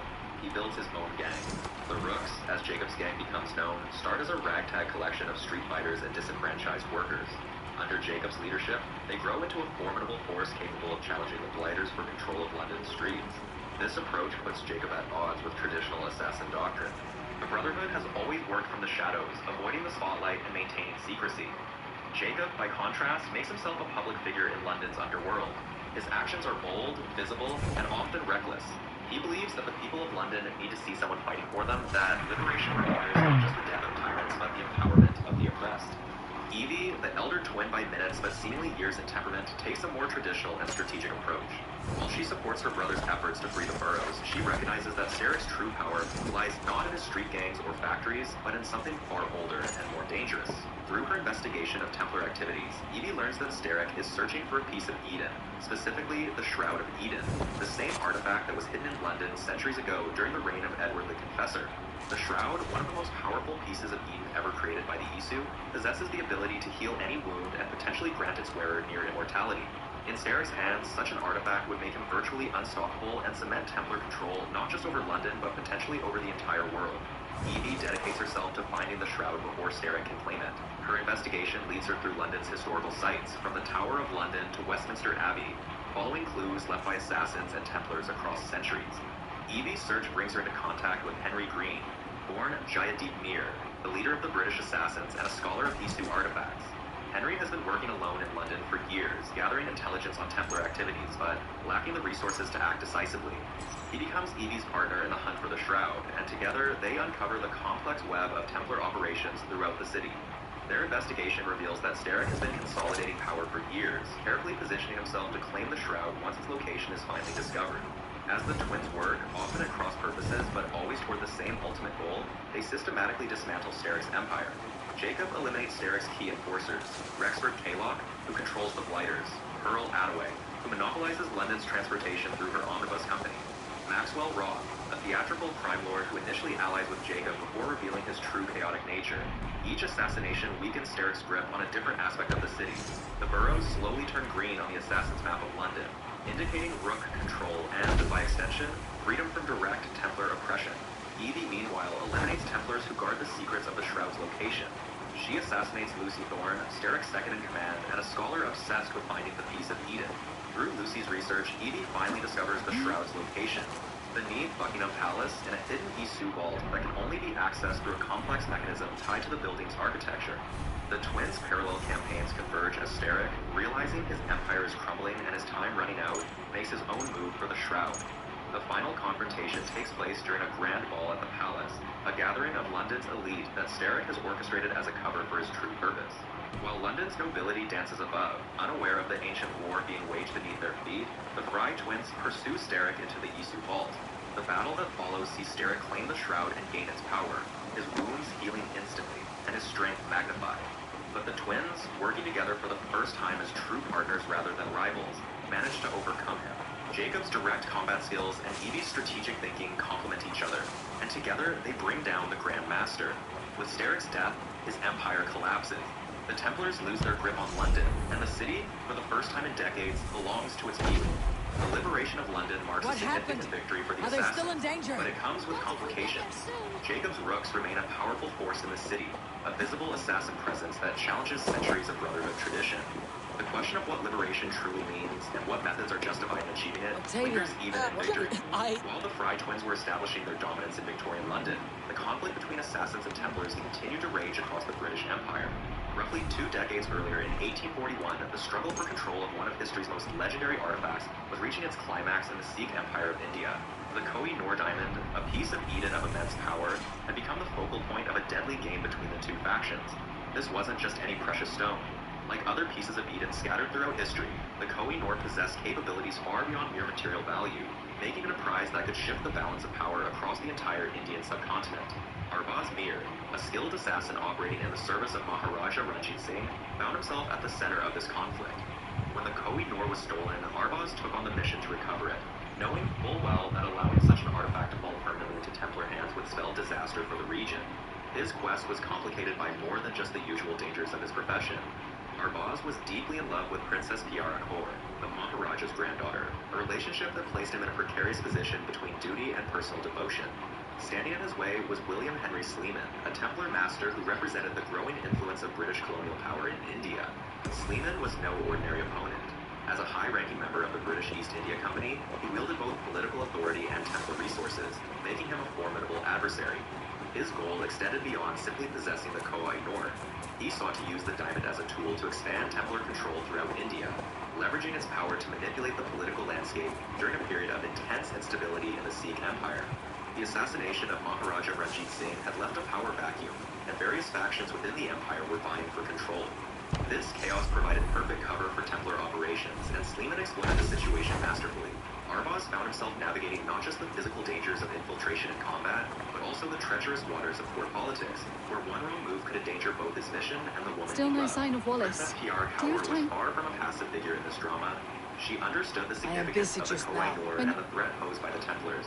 Her position within the royal family gave her access to information and resources that proved invaluable to Arbaz's mission, even as it made her a target for Templar manipulation. Arbaz's determination to protect her while simultaneously pursuing the diamond created a dual imperative that tested his skills and resolve at every turn. The hunt for the Khoi Nor took Arbaz through the palaces and streets of the Sikh Empire, from opulent throne rooms to shadowy marketplaces. Each encounter with Sleeman's forces brought him closer to the diamond, but also revealed the extent of Templar infiltration into the highest levels of Indian society. The Templars weren't simply trying to steal an artifact. They were positioning themselves to control the succession crisis, to determine who would rule the Sikh Empire and how that rule would serve their broader agenda of order through control. As Arbaz closed in on the Khoi Nor, the confrontation with Sleeman became inevitable. The Templar master had underestimated the depth of Arbaz's commitment, both to the assassin cause and to protecting Kiara Kaur. The battle for the diamond became a battle for the future of India itself, a conflict that would determine whether the subcontinent's fate would be shaped by those who believed in free will or those who sought to impose their vision of order. The events in India demonstrated once again that the Assassin-Templar conflict knew no boundaries. Wherever humanity gathered, wherever power concentrated, these two ancient orders would clash, each convinced that only their philosophy could guide civilization toward its proper destiny. Leaving India behind, we leap forward to 1918, where the Assassin Brotherhood faces one of history's most turbulent upheavals, the Russian Revolution. In the frozen heart of Russia, as the old world crumbles and a new order rises from the ashes, an assassin named Nikolai Orlov finds himself caught between duty, survival, and an impossible choice. Nikolai has served the Brotherhood for years, carrying out missions across the Russian Empire during a time of unprecedented chaos. The Templars have long held influence over the Tsarist regime, and the assassins have worked tirelessly to counter their control. But by 1918, Nikolai is exhausted. He has lost friends, witnessed horrors, and his family has paid dearly for his service to the Brotherhood. He wants nothing more than to escape Russia with his wife and daughter, to leave the endless war behind and start a new life somewhere far from the conflict. The Brotherhood offers him a deal, one final mission, and he will be free to go. His task seems straightforward enough. Infiltrate the Apadiev house in Yekaterinburg, where Tsar Nicholas II and his family are being held prisoner by Bolshevik forces, and retrieve a small ornate box. This box, the assassins have learned, contains a powerful Isu artifact, one of those ancient technological relics left behind by the precursor civilization that came before humanity. The artifact is called the Imperial Scepter, and it holds a fragment of an Isu consciousness. In Templar hands, such an object could tip the balance of power irreversibly. Nikolai accepts the mission, though his heart is heavy. He infiltrates Yekaterinburg under cover of darkness, navigating through a city gripped by revolutionary fervor. The streets are filled with Red Army soldiers, and tension hangs thick in the air. He makes his way to the Apadiev house, a merchant's mansion that has become a prison for the former royal family. The Romanovs, once the most powerful dynasty in Russia, are now captives awaiting an uncertain fate. As Nikolai breaches the house's defenses and searches for the artifact, events spiral beyond anyone's control. The local Bolshevik leadership has received orders from Moscow.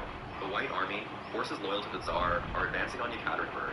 Rather than risk the royal family being rescued and becoming a rally point for counter-revolutionary forces, the decision is made to execute them immediately.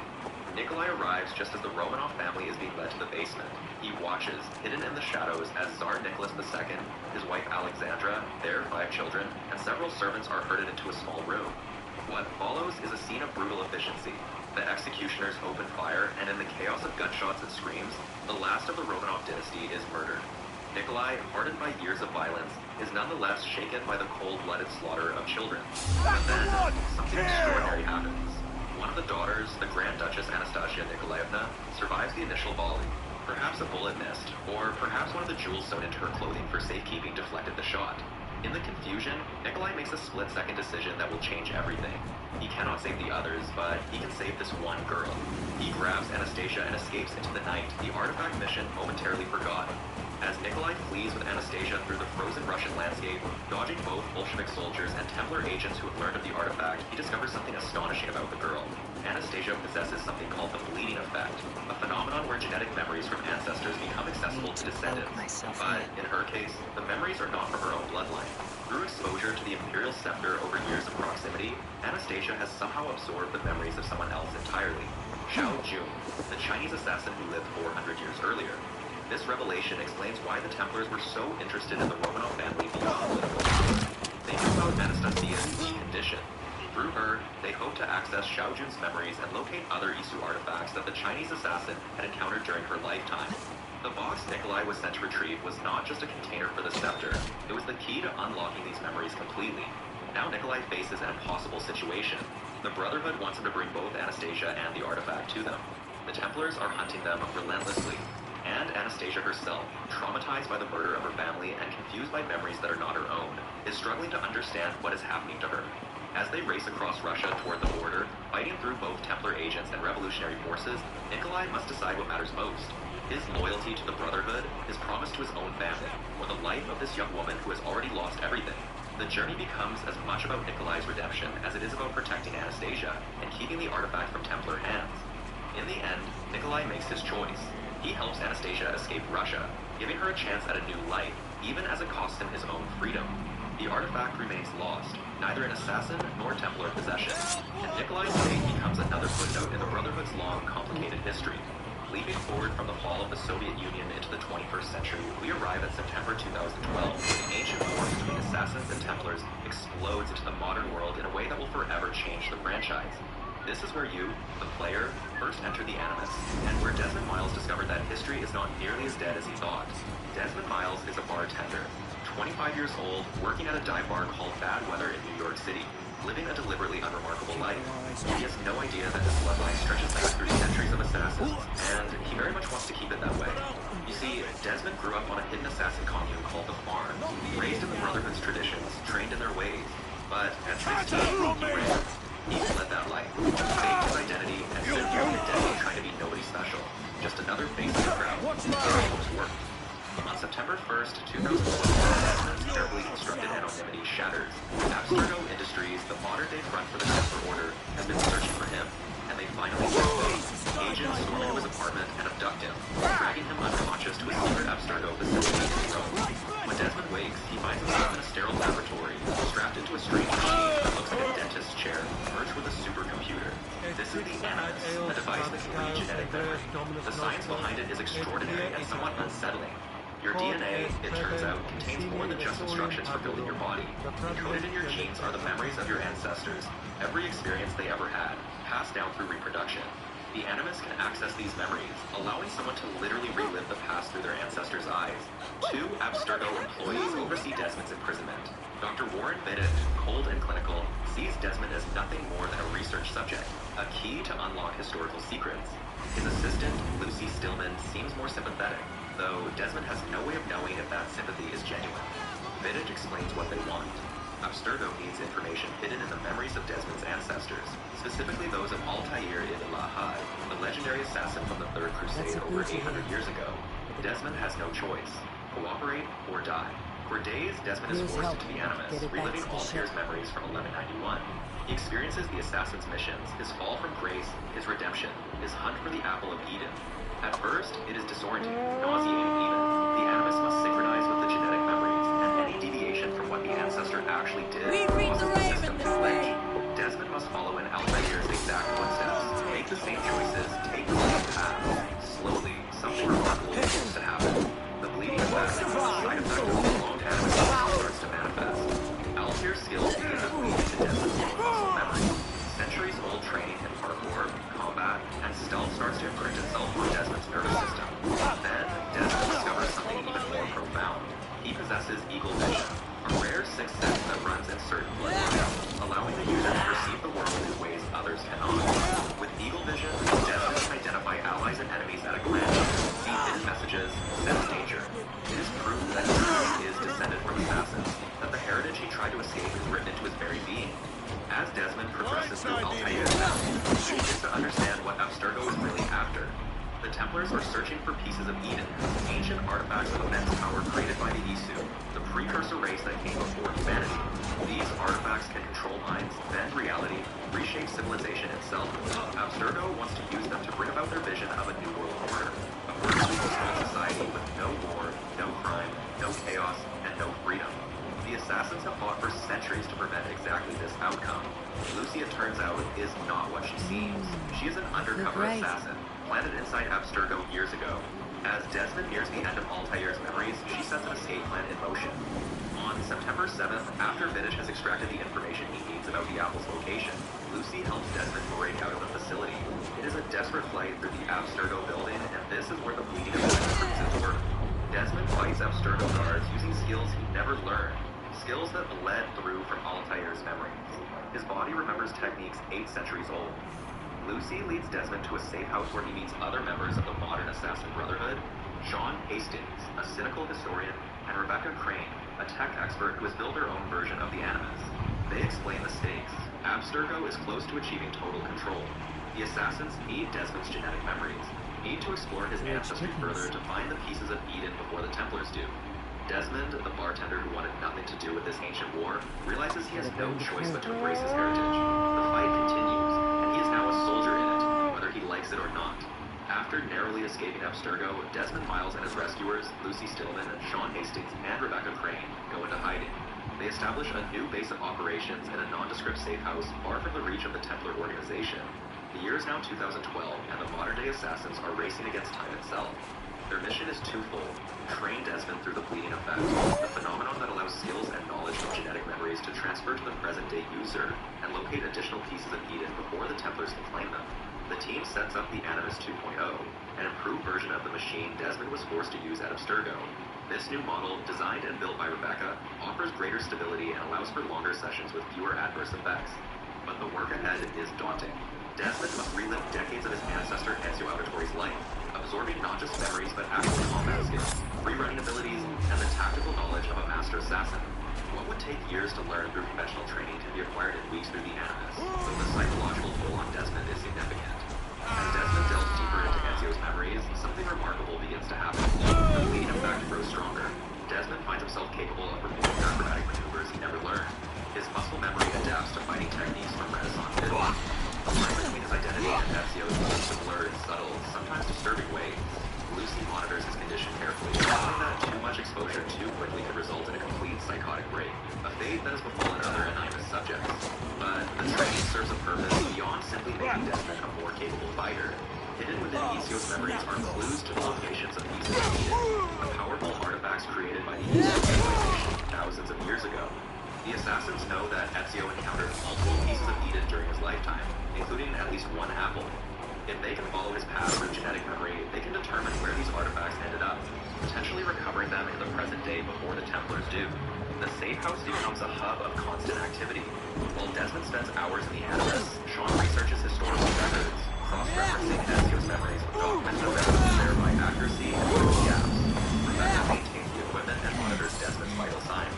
Lucy coordinates with other assassin cells around the world, gathering intelligence on Templar movements. They are a small team working against a vast, well-funded enemy, but they have one advantage: you have to access ancestral memories that reveal secrets lost to conventional history. As Desmond progresses through Ezio's life, witnessing his transformation from a carefree young nobleman to a legendary assassin mentor, he experiences something unprecedented and raw beneath the Vatican.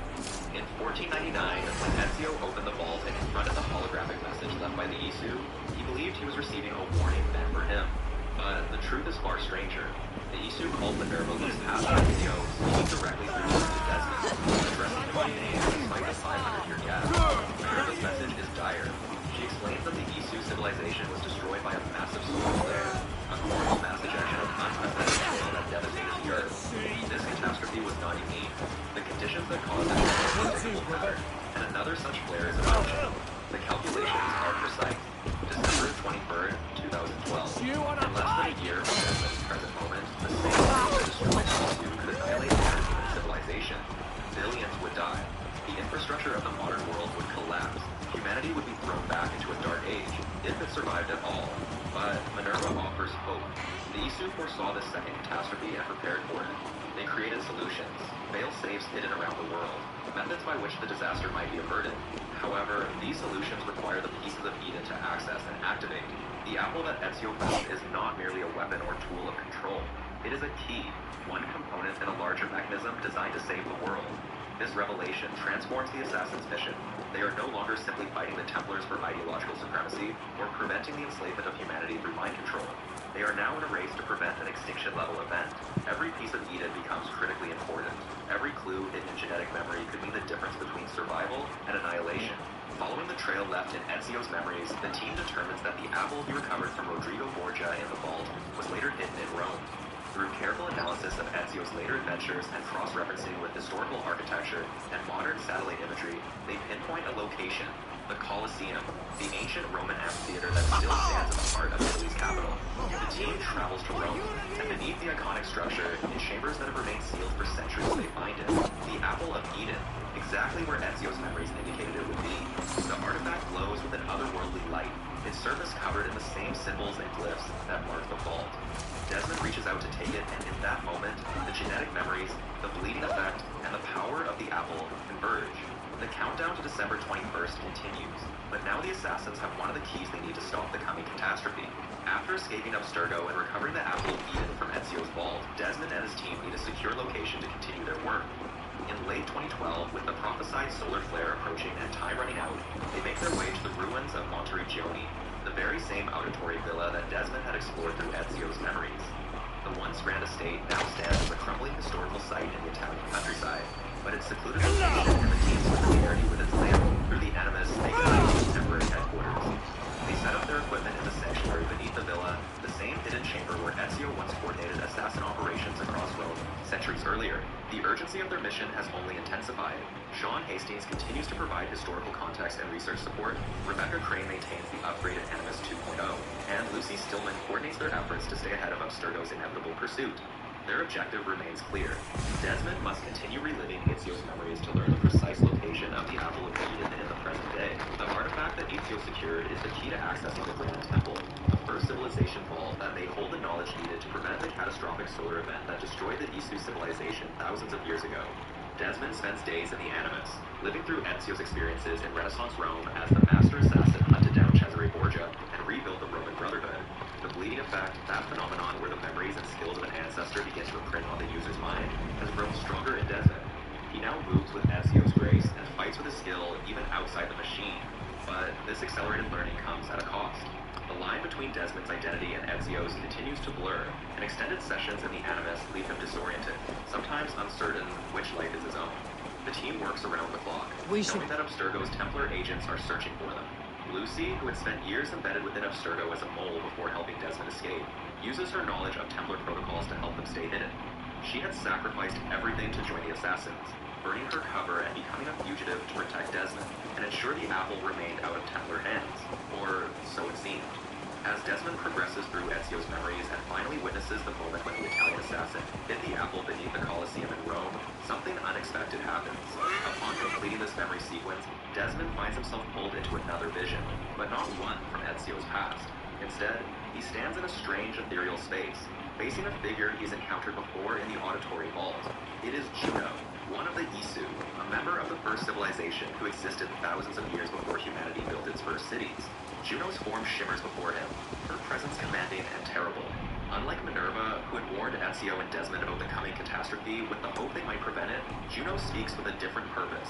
She reveals a truth that shatters everything Desmond believed about his team.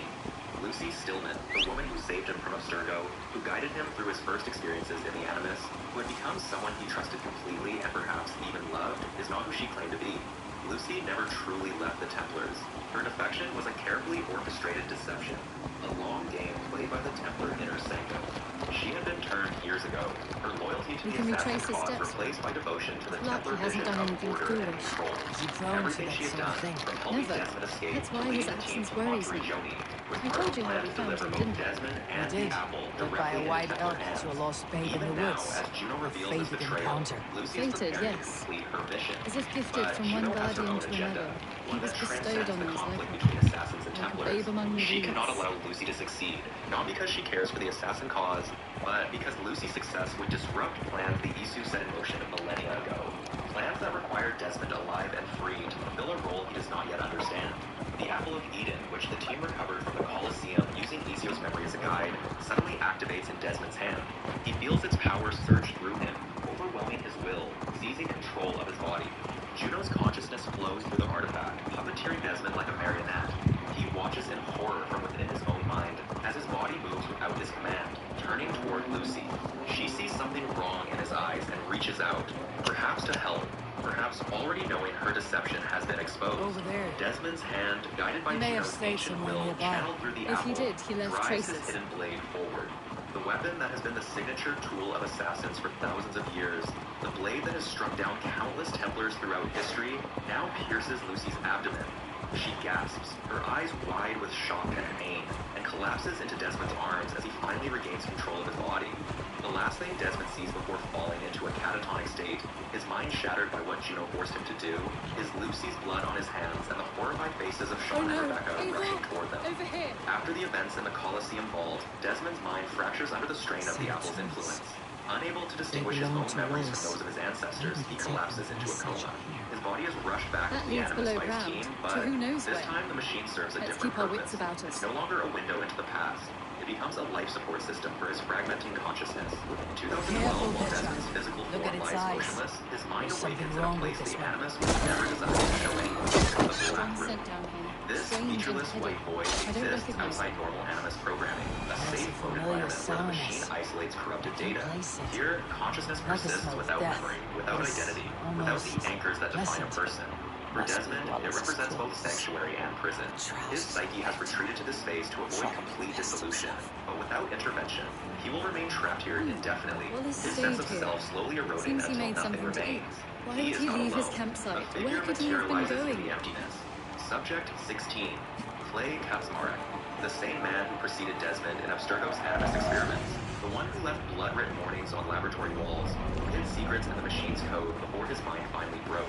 Clay had been trapped in the Animus far longer than Desmond, pushed beyond all reasonable limits by Warren Biddix's experiments.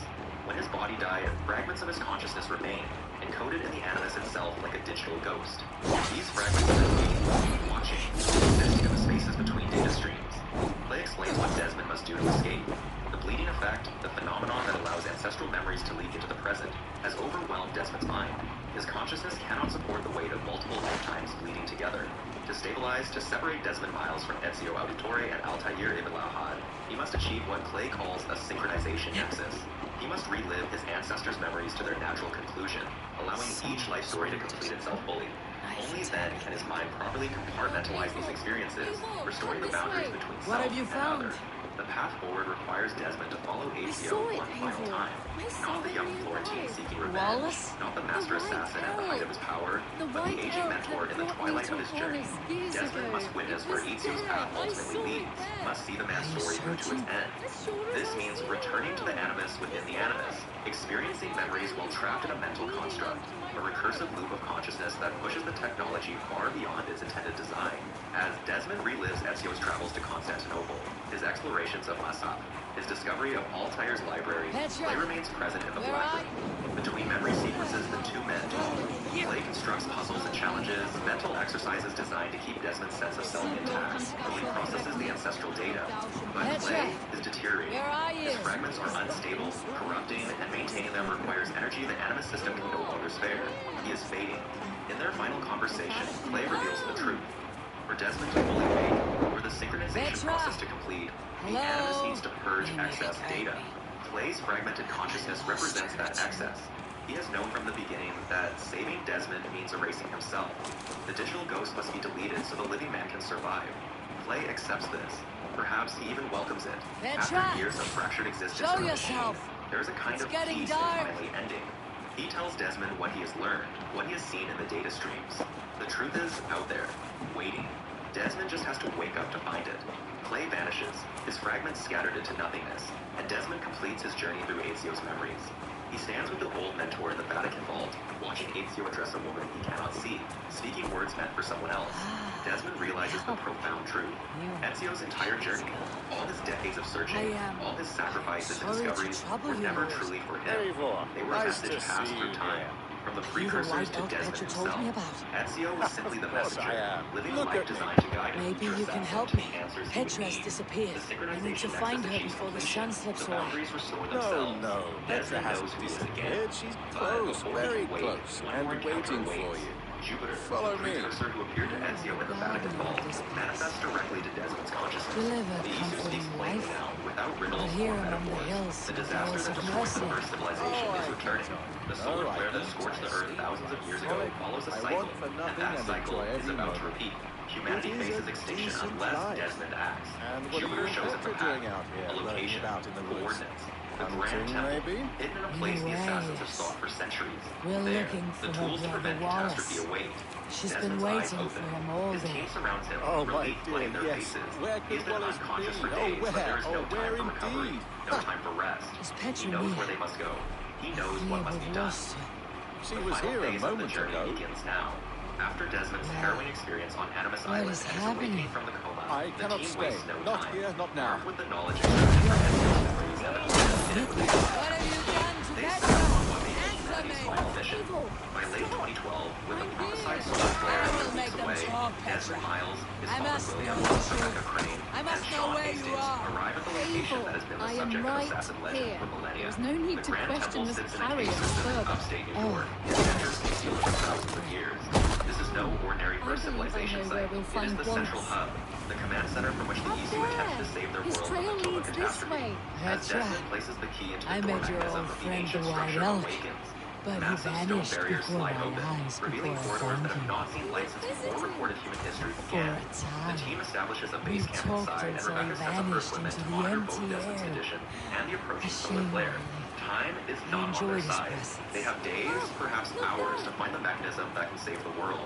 The temple This interior is a labyrinth of strange Isu savior technology Petra. and architectural puzzles. Where are Unlike you? the vaults Desmond has accessed before, this place was designed as a working facility, not merely a message archive. Desmond quickly discovers that many of the temple's passages are sealed behind energy barriers that respond only to his unique genetic makeup.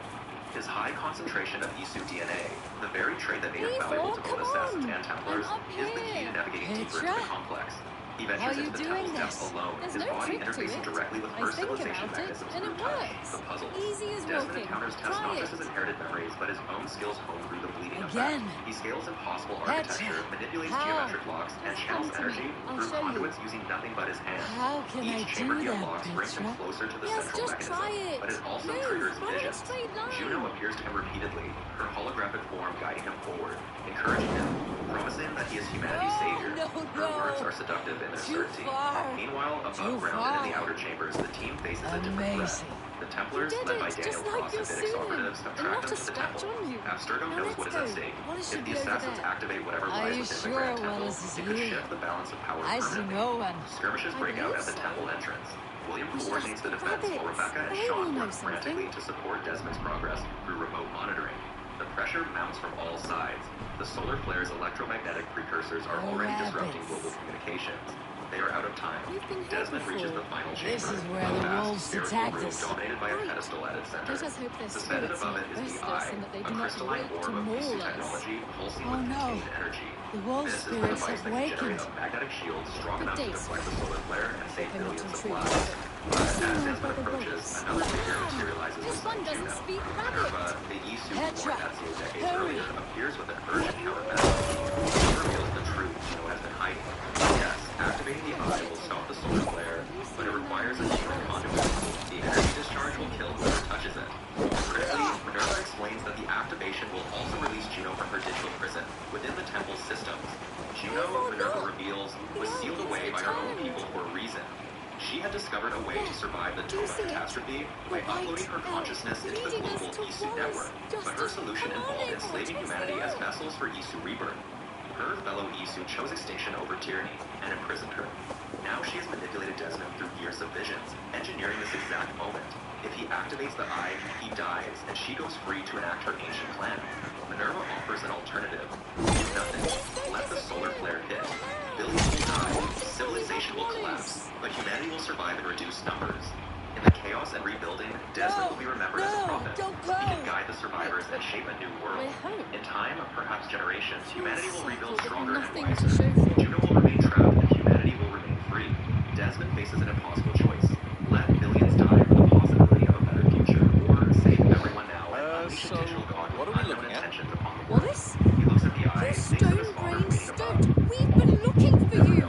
And here I am, freshly rested and ready to work. Your days I was carrying quite a burden coming home. Slowed me down some, so I made a camp and picked some mushrooms for a nice soup. Turns out I picked some funny mushrooms. Sent me into a tizzy. Tore off my clothes, woke up naked and bruised in the woods. So I snuck home, naked as the day God made me, and grabbed some clothes.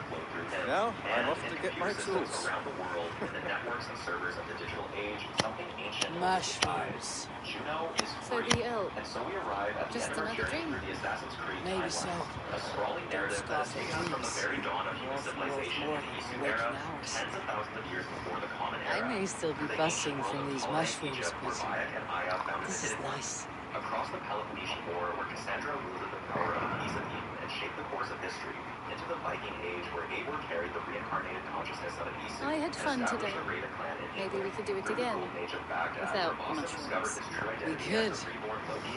But I will Into the have to Third ask the Crusade, where rabbits for Altair permission. transformed the Assassin Brotherhood with his wisdom and the Apple of Eden. Across Renaissance Italy, where Ezio Auditore da Firenze became the most legendary assassin in history and unlocked the secrets of the first civilization. To Constantinople, where an older Ezio opened the keys to Altair's library and discovered a message meant for Desmond Miles. Into the age of piracy, where Edward Kenway stumbled into the eternal conflict and eventually joined the Assassins. Through the 7 Years' War, where Sheikh Patrick Cormac betrayed the Brotherhood and hunted his former allies as a Templar. Into the American Revolution, where Rama Kanakitana fought to protect his people and witnessed the birth of a new nation built on ideals that would be corrupted by Templar influence. Through Victorian London, where the Fry twins liberated the city from Templar control and ushered in a new era for the Brotherhood. And finally, into the modern day, where Desmond Miles relived the memories of his ancestors through the Animus, discovered the truth about the impending solar flare, assembled the power sources needed to enter the Grand Temple, and ultimately sacrificed himself to save the world from the same catastrophic fate that befell the Isu civilization thousands of years before. Throughout this vast tapestry of history, spanning millennia and continents, we have witnessed the eternal struggle between the Assassin Brotherhood, who fight for free will and the right of humanity to chart its own course without manipulation or control, and the Templar Order, who seek to impose peace and stability through dominion and the careful management of human affairs. Two opposing philosophies that have shaped the course of human history, ways both seen and unseen, with countless lives caught in the balance of their shadow war. We have seen how the Isu, the first civilization, created humanity as a slave race and imbued them with the potential for greatness, how their own hubris and internal conflicts led to their downfall when they failed to prevent the total catastrophe, and how their technology and consciousness lived on through pieces of Eden and genetic memory, continuing to influence humanity long after their extinction. We have traced the origins of the Hidden Ones in ancient Egypt, watched them evolve into the Assassin Brotherhood, and followed their struggles across centuries and cultures as they adapted their methods and philosophy while remaining true to their core creed that nothing is true and everything is permitted. We have seen the Templar Order in its various incarnations, from the Order of the Ancients in the ancient You and world, Petra to the take Knights Templar got of the something new medieval for you. period to the modern Abstergo Industries, always working toward the same goal of controlling humanity for what they believe is the greater good. We have explored how the Animus technology allows modern-day assassins and Templars to access genetic memories and search the past for pieces of Eden and Isu knowledge, turning history itself into a battlefield in their ongoing war. I would like to see what you have in stock. Individuals on both sides of the conflict have been driven by personal motivations, from revenge and justice to love and loyalty, and how the line between assassin and Templar is not always as clear as it might seem. With characters like Sheikh Cormac demonstrating that perspective and circumstance can transform allies into enemies. We have seen Happy hunting. The reincarnation of Isu consciousness in human bodies, the sages and the more complete reapers like Ivor and Sigurd, sharing Odin and Tyr, added another layer of complexity to the struggle, blurring the boundaries between past and present, between human and Isu, between free will and predetermined destiny. We have followed the Kenway family saga across 3 generations, from Edward's pirate adventures to Remember, commitment to the you can only shoot a target once. And Ready? his Go. people, showing how the conflict can tear families apart and how the choices of one generation echo through the next. We have watched Ezio Auditore grow from a carefree young nobleman into a master assassin and finally into a wise mentor. His life spanning decades. If this was a deer, we would be feasting well tonight. And demonstrating the personal cost and the profound meaning of dedicating ourselves to the assassin's cause. Bullseye! I dare you to do better. Events, from the fall of the Roman Republic to the Renaissance to the American Revolution, were influenced by the secret war between assassins and Templars, with both sides working to shape the outcome according to their vision for humanity's future. We have explored diverse cultures and time periods, from the Norse warriors of 9th century England to the samurai and shinobi. See that one, Petra? From the sophisticated courts of Renaissance Italy to the brutal streets of industrial London.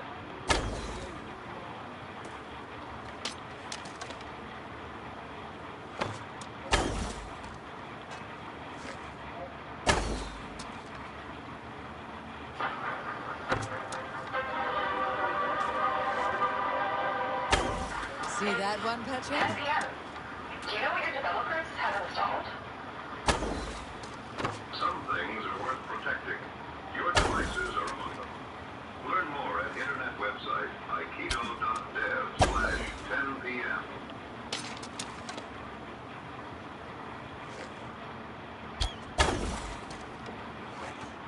The thing with AI agents. They call LLMs, they execute tools, they can run for minutes, even hours, but what happens when something fails partway through? You lose everything. You're starting from scratch and you're rerunning expensive operations. Take this example here where I'm asking an agent to tell me about recursion and I kill the agent. It's lost all its conversation history. This is why I've been playing around with the OpenAI Agents SDK integration with Temporal. Let me show you why it matters.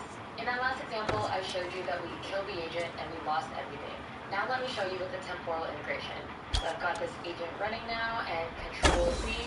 Now the agent's dead. But look at the temporal UI. The workflow is still there and it knows exactly where we were. Which steps were completed, what results were there, and now I'll just restart the agent and boom, it turns green again and it picks up right where we left off. Didn't rerun anything and everything that we did say, it was saved. And the best part is this is just normal OpenAI Agents SDK code. You write your agent like you normally would, and Temporal makes it durable automatically. Your agent can crash, your network can cut out, it doesn't matter. We have the full walkthrough on our YouTube channel, so if you're building full production agents, then check out the OpenAI Agents SDK integration with Temporal.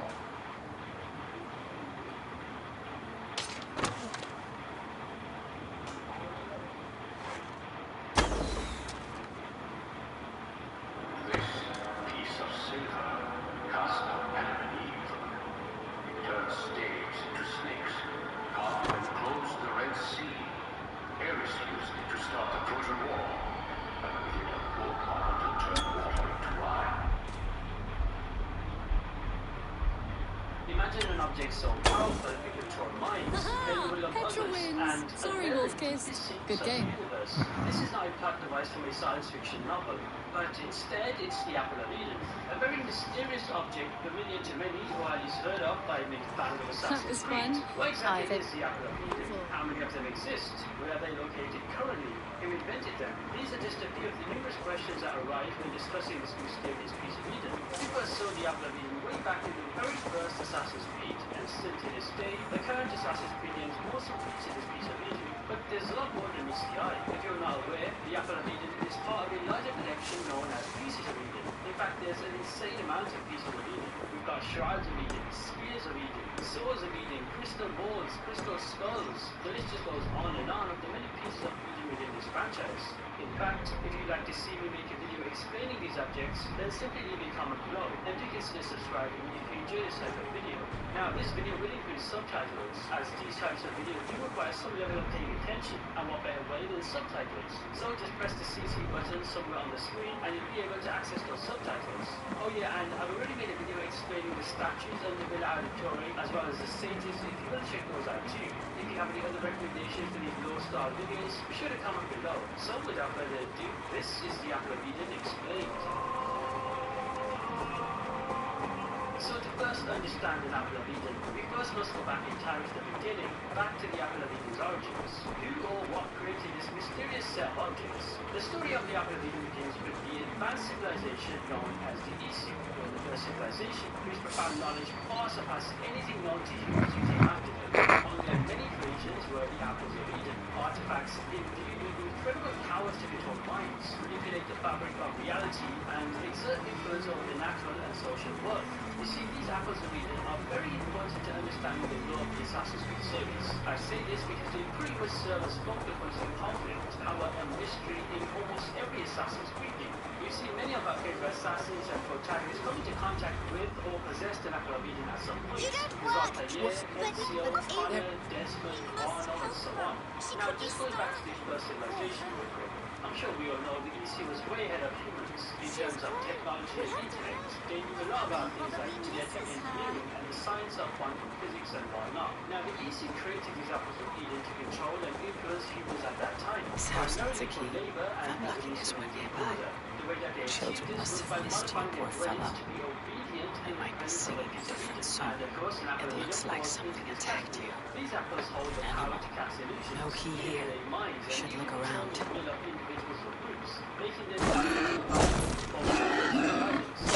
Shane Wallace isn't here to butcher you, but I hate to see if you're carrying a key. I'm free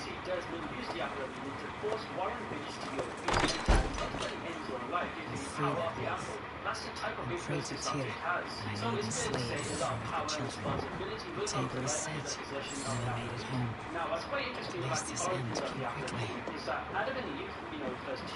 These skulls were teeth marks. A wolf must have helped him take them down. So before the total catastrophe occurred, which, if you don't know, is the cataclysmic event that saw the near total extinction of both humanity and the issue around The man 75,000 liked his years. trophies. So Eve sparkled the At least he leaves that legacy. Easy. What's quite interesting is Easy. that she was actually immune to the control of the apple of Eden because her brain lacked the required neurotransmitters. So what she did was awaken another hybrid, who I'm sure you can guess is Adam. Eve persuaded Adam to interact with the apple, and when he did, it freed his mind, and subsequently they started a rebellion against their creators. You know, the whole Adam and Eve thing in Assassin's Creed is one of the more interesting pieces of lore in this franchise, and it's a shame that Ubisoft has simply just neglected that side of the game, but that's talk for another video. So you're probably wondering how the apples of Eden fell into the hands of people thousands of years Easy later, now. like Ezio, Deceived by children and shouting so at remember that wolves. total catastrophe I was a warrior once. well, the result of that saw the apples of Eden and many other pieces of Eden to be scattered across the world. These artifacts buried. Are you alright? Did you see the wolf? Yes, you freed her. You're amazing, Ava. But she ran away and didn't even say thank you. She's going back to her family, maybe. Her mom and dad were probably very scared. Or her wolf husband. Maybe her wife. We don't know. Well, we do know it's time to get you three back to the settlement. In future, you should not be exploring the woods alone. You understand? But you come around all the time. Because I am very wise, and you have a lot to learn. Yes, but there are 3 of us. That balances everything. That is not quite how it works.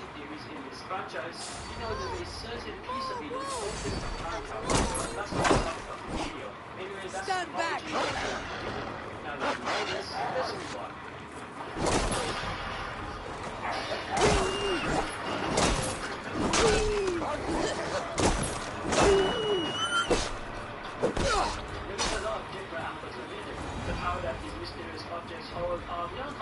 Are you all right?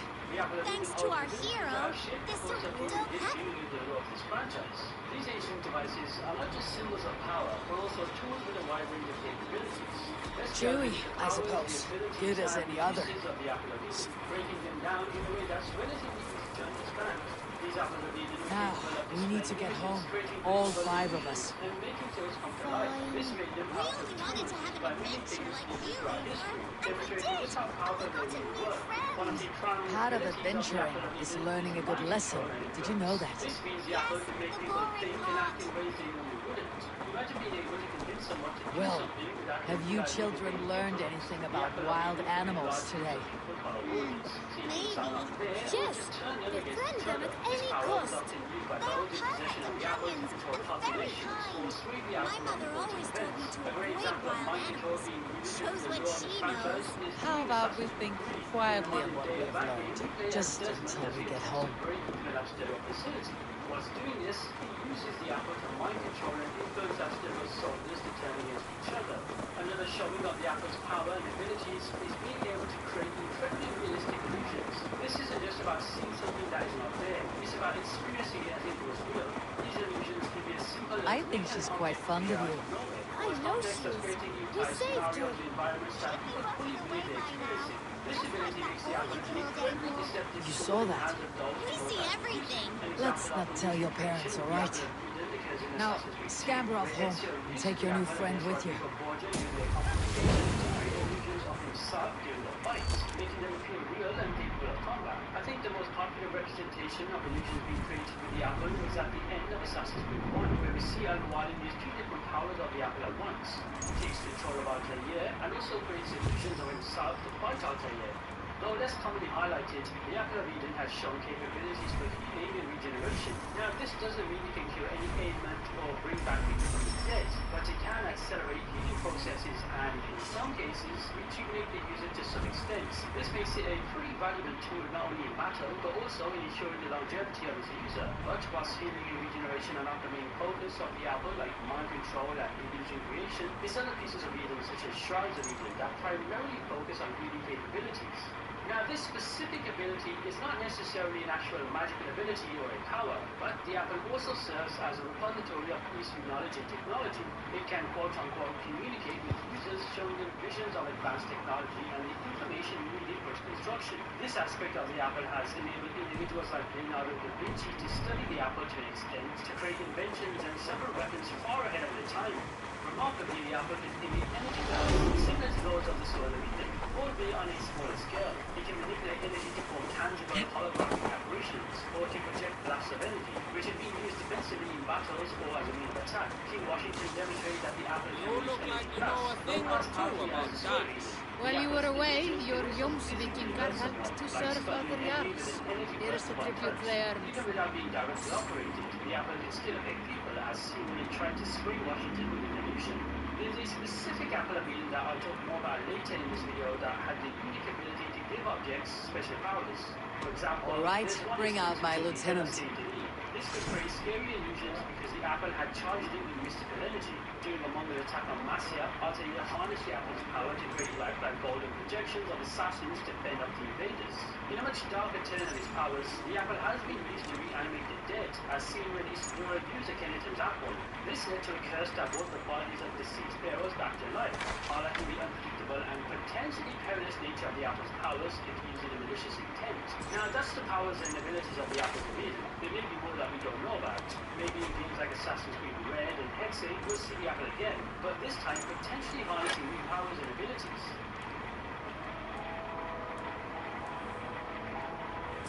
Okay, now this part of the video is one that is very interesting.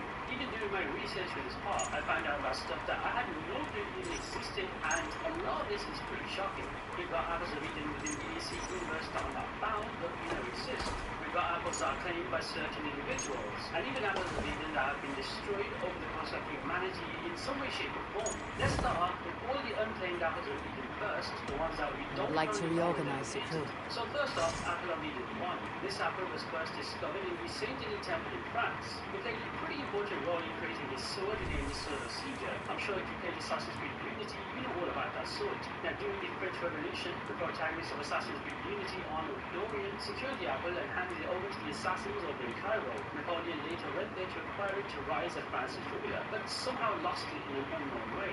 The fate of the apple after Napoleon came into the hands of a man who, unsurprisingly, exists in the AC universe, and that is Harry Houdini, who in real life was a very famous escape artist, illusionist, and stunt performer. In the Assassin's Creed lore, he managed to use the apple of Eden in helping with his stunts, while later after that, the same apple played a massive role in JFK's assassination by creating a quote-unquote Phantom on the Hill illusion. If you want to know more about how JFK's assassination fits into the Assassin's Creed lore, then check out my conspiracy theories video I made, as I go more in depth with that topic. Anyway, after that, this specific apple is just simply a mystery. Nobody knows where it is, or if it's even functional.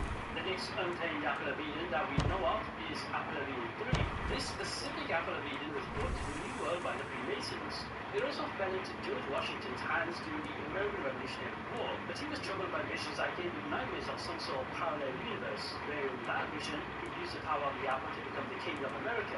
Now, because he was afraid of these visions, he simply handed over the apple to Colonel Kenway, who later just simply tossed it into the sea. Now, you may think that this would be the end of the apple, but surprisingly, it managed to be recovered. By the 20th century, Franklin D. Roosevelt had acquired the apple. He collaborated with Winston Churchill and Joseph Stalin, playing a pretty important role in the lead up to World War II. After that, JFK, whose name appears a few times in relation to different apples of Eden, managed to become the owner of the apple. However, his tenure was cut short when he was, of course, assassinated, as I'm sure a lot of us know, especially if you know your real-life history. After that, the apple managed to find its way into the hands of a defected assassin/Templar named William King Hall. What he did with the apple is not known, but we do know that after his this time with the apple, it managed to fall into the hands of I must take my leave. President of the So United long. States after JFK, being Lyndon B. Johnson, who created the law of Assassin's Creed, was actually a man who aligned himself with the Templars. And here's where it gets pretty interesting. This same apple of Eden was used for the Apollo 11 mission, and ended up being helpful in finding another apple of Eden located on the goddamn moon. Who would have thought an apple of Eden on the moon? But this mission wanted after all this and after that, the apple's whereabouts are just simply Through the waves. so this apple of Eden is the one I mentioned previously that was discovered on the moon after the solar flare in 75,000 BC. This apple, along with many others, was simply sent into the sky, but this specific apple landed on the moon. It was then recovered during the Apollo 11 mission that I mentioned previously, and after that, the apple is simply unknown. Okay, now, this specific apple of Eden is definitely the most identifiable apple of Eden in the entire series.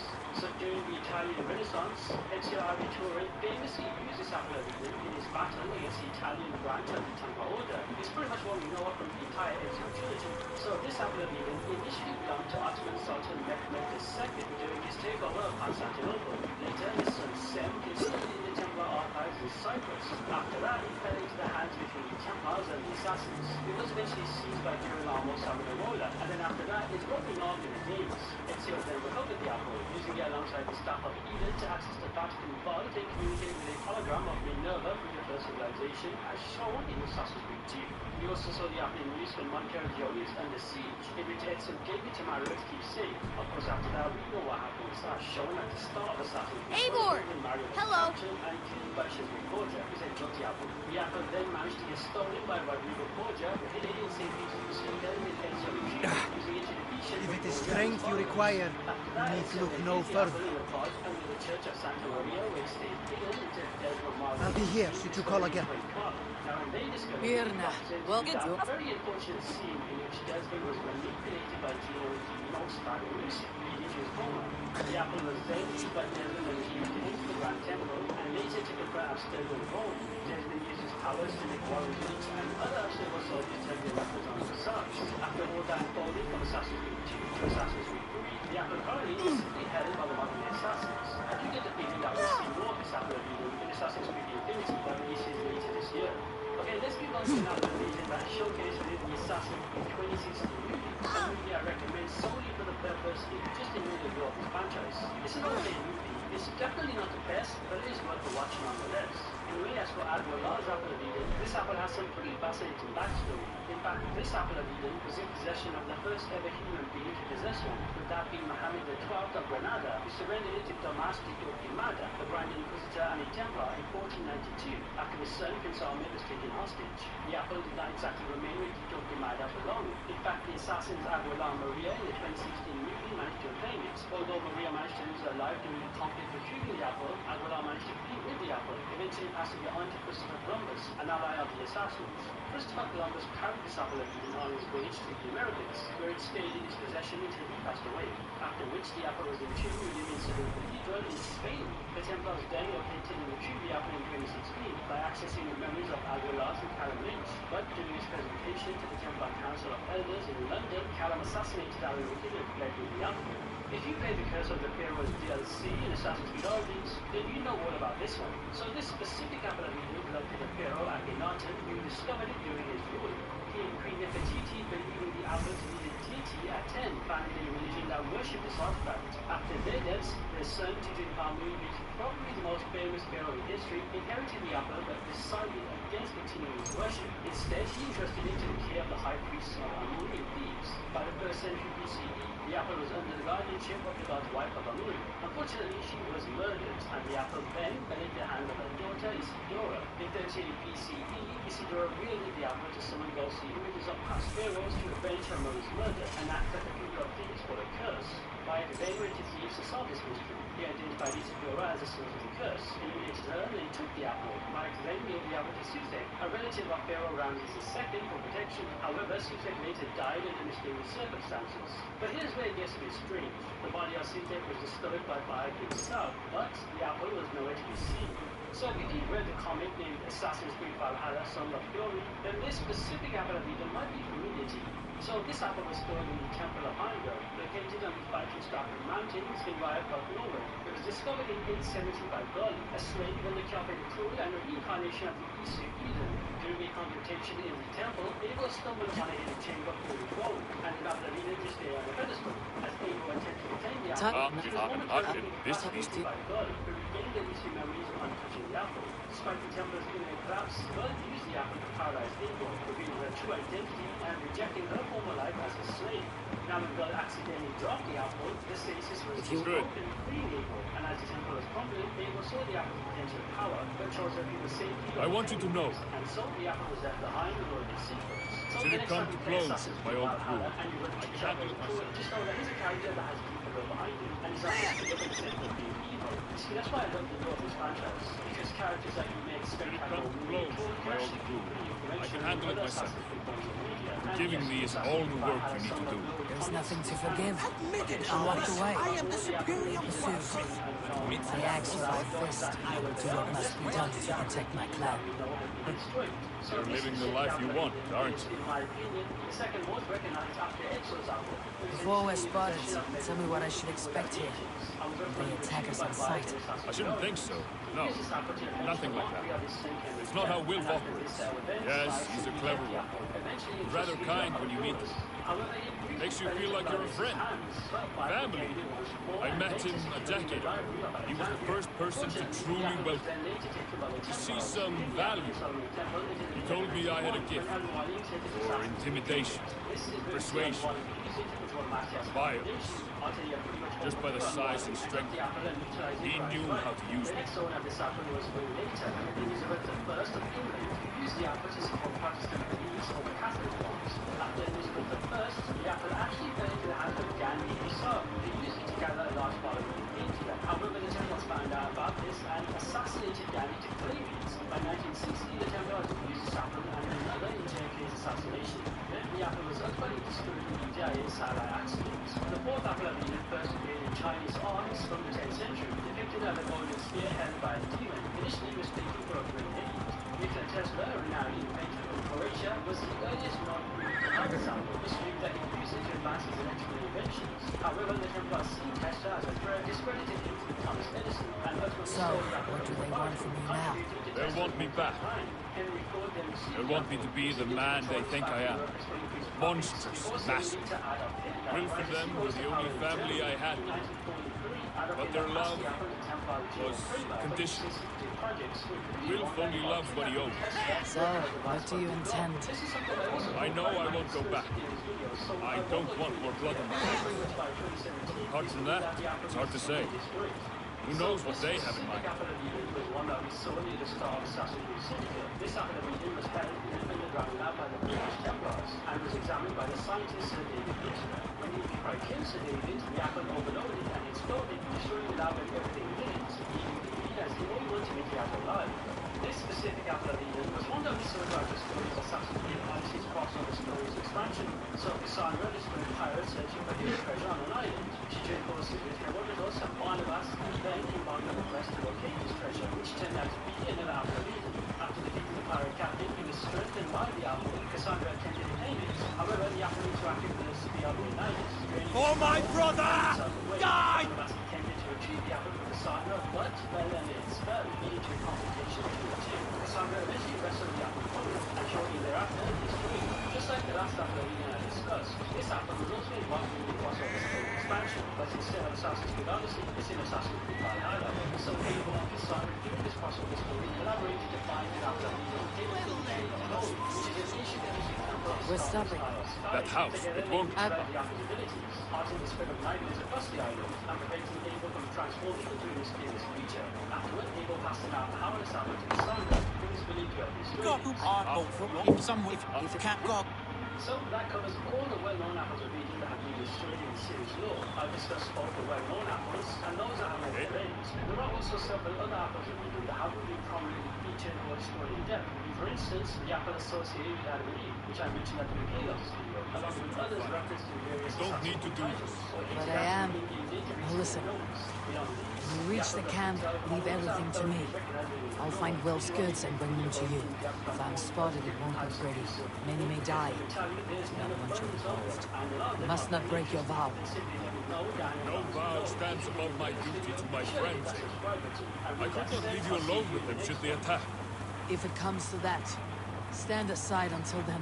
I will. You have my word.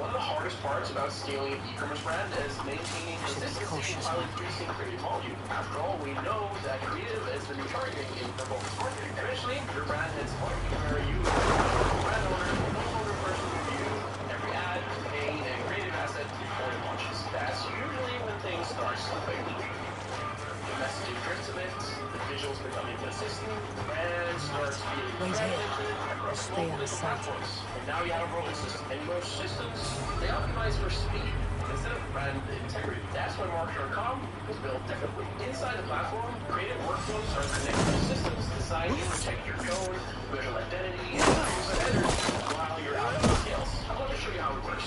So, open them up.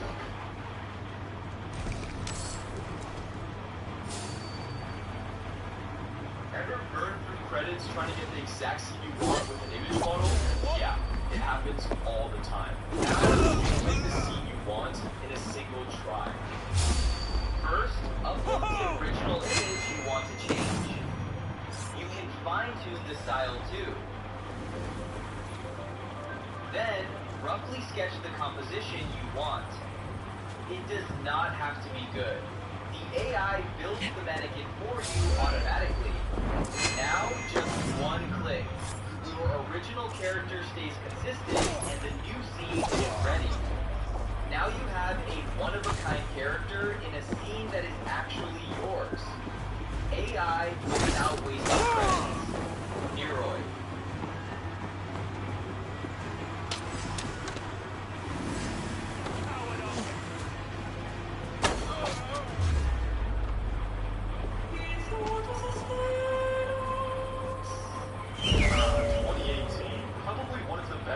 For video games of all time. Red Dead Redemption 2, by many to be considered one of the best games of all time. The Game of the Year winner, God of War, Insomniac Spider-Man, Monster Hunter World, Smash Bros. Ultimate, Kingdom Come Deliverance, Hitman 2, Sea of Thieves, A Way Out, Just Cause 4, Shadow of the Colossus remake, Far Cry 5. Let's see, am I forgetting one? Oh yeah, and Assassin's Creed.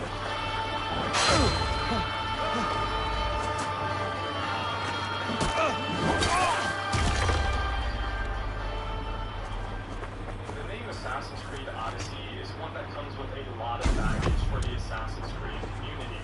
I used to believe Unity was the most controversial AC game when it came out, by how specific on it were, and that is nothing compared to Odyssey. It's hard to find someone who doesn't have an extreme opinion on this game. Be a positive, especially in the age of the internet, where it feels like something is either the best or worst thing ever, with no room for nuance in between. There's no mystery why this game is so divisive. It's fundamentally very different from many of the things people have associated with Assassin's Creed up until that point. For a long time, Assassin's Creed had a very specific identity. An open-world action-adventure series built around stealth, hardcore, combat. Get behind if you can! There it is, an age-old conflict between the Assassin's Creed and the Knights Templar. After the disastrous launch of Unity and the underwhelming performance of Ubisoft Quebec's previous title, Assassin's Creed Syndicate, the series went in a different direction. Oh, brothers! Get it away from me! The series that to some had gotten stale. That's when we got Assassin's Creed Origins. Not only did it bring us to a setting that had been long requested for the franchise to visit, but it also explored the origin story of the Assassin's Creed, while changing the overall structure and formula of the series we have become so accustomed to. A massive new open world and You found it! I did. Let's bring this back to Wilf. You handled that better than I would have. Not to mention, they basically started over when it came to gameplay to create Is something. this the sort of work you often did with Wilf and a family of marauders? With robbery like this, that was the least of all. We stole from the poor, killed the homeless, cheated the dimwit. We were lower than slugs. I shudder to remember our best days. Die weak for our boast. Let it go then. Remember only what makes you a better man. In 2015, just after Quebec had wrapped up their work on Syndicates, which would bring us a massive game only a year after Origins, as best described by the game's producer. Odyssey is the second step in the transformation of Assassin's Creed into a full-blown RPG. My history with Assassin's Creed Odyssey is a turbulent one. You could say it's been quite the Odyssey itself. Why did I write that? That's such a bad joke. Okay, anyway, those who have watched me for a long time are probably aware of my journey with this game. In fact, some of my early videos on Odyssey are where a lot of my initial audience came from. And to say I strongly disliked this game might have been putting it mildly. When I first played this game in the fall of 2018, it came as a shock.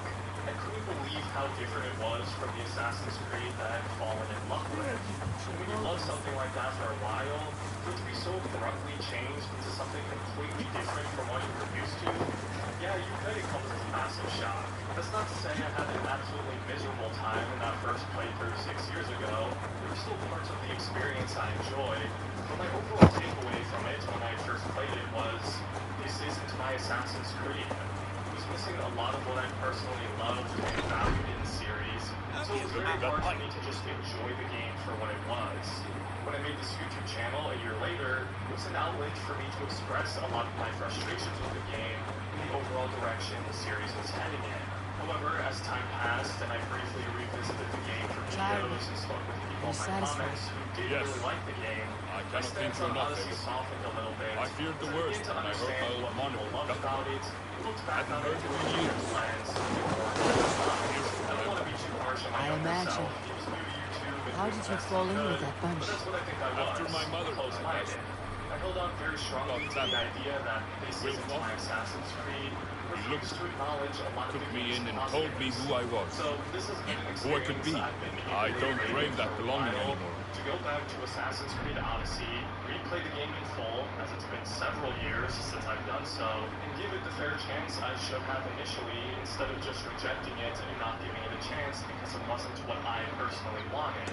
Going back now with a more open mind, I got to see if I would actually enjoy my time with it or not, so I can share that experience with you guys.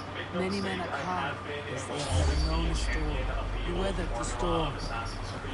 Those games are what got me to love this series and kept me Many men are for calm, so long, as they have never known a where I storm. basically made You a weathered career the out of storm talking and about worked through it. It's a rare thing. Assassin's Creed is on my mind almost every hour of every day. It's a special kind of joy and torture. Believe me, there are times where I think, why couldn't I be a super fan of a better series? All this to say though, while I will always prefer the Assassin's Creed of old to the RPGs, I still want to keep an open mind and try to enjoy these games for what they are. It's not that I dislike the RPG genre either.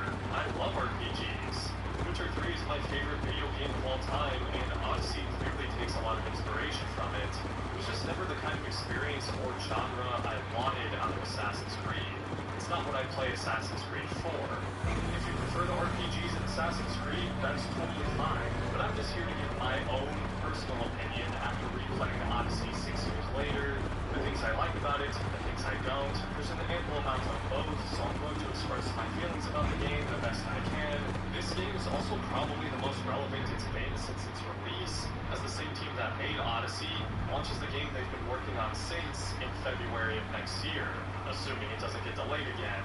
And I'm curious to see when Shadows launches how it differs from Odyssey, and how the reception and feedback to that game may have impacted Ubisoft Quebec's choices and direction when developing Shadows. So we're probably in for a long ride, as I have so much to say. At this moment, I don't even know how long this will be. She's a kind enough woman. She's faced greater danger than a few thieves. I suppose you could build a lot of warriors without seeing your share of danger.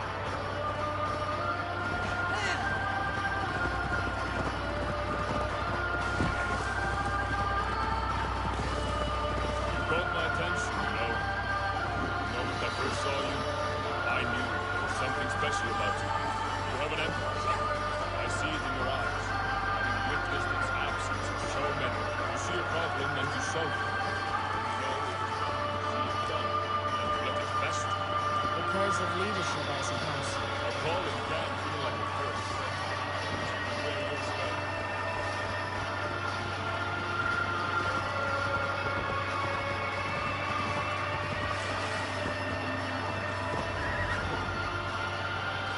Drop with me.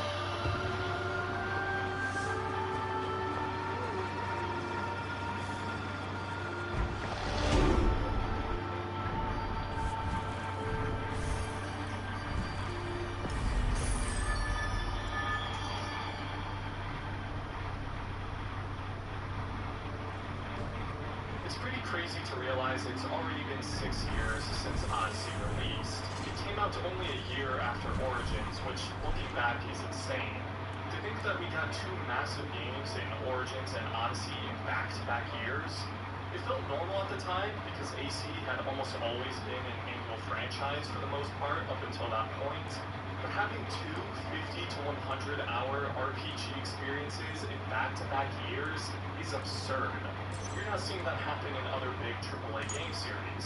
There are other annual release game series out there, obviously, like Call of Duty, but that's hardly comparable to having these massive RPG open world games in back-to-back years. And Ubisoft has even publicly said now that they don't need to release big RPGs so frequently, and that they want to space them out a bit more. Which is why it's been 4 years since the last RPG released, Valhalla.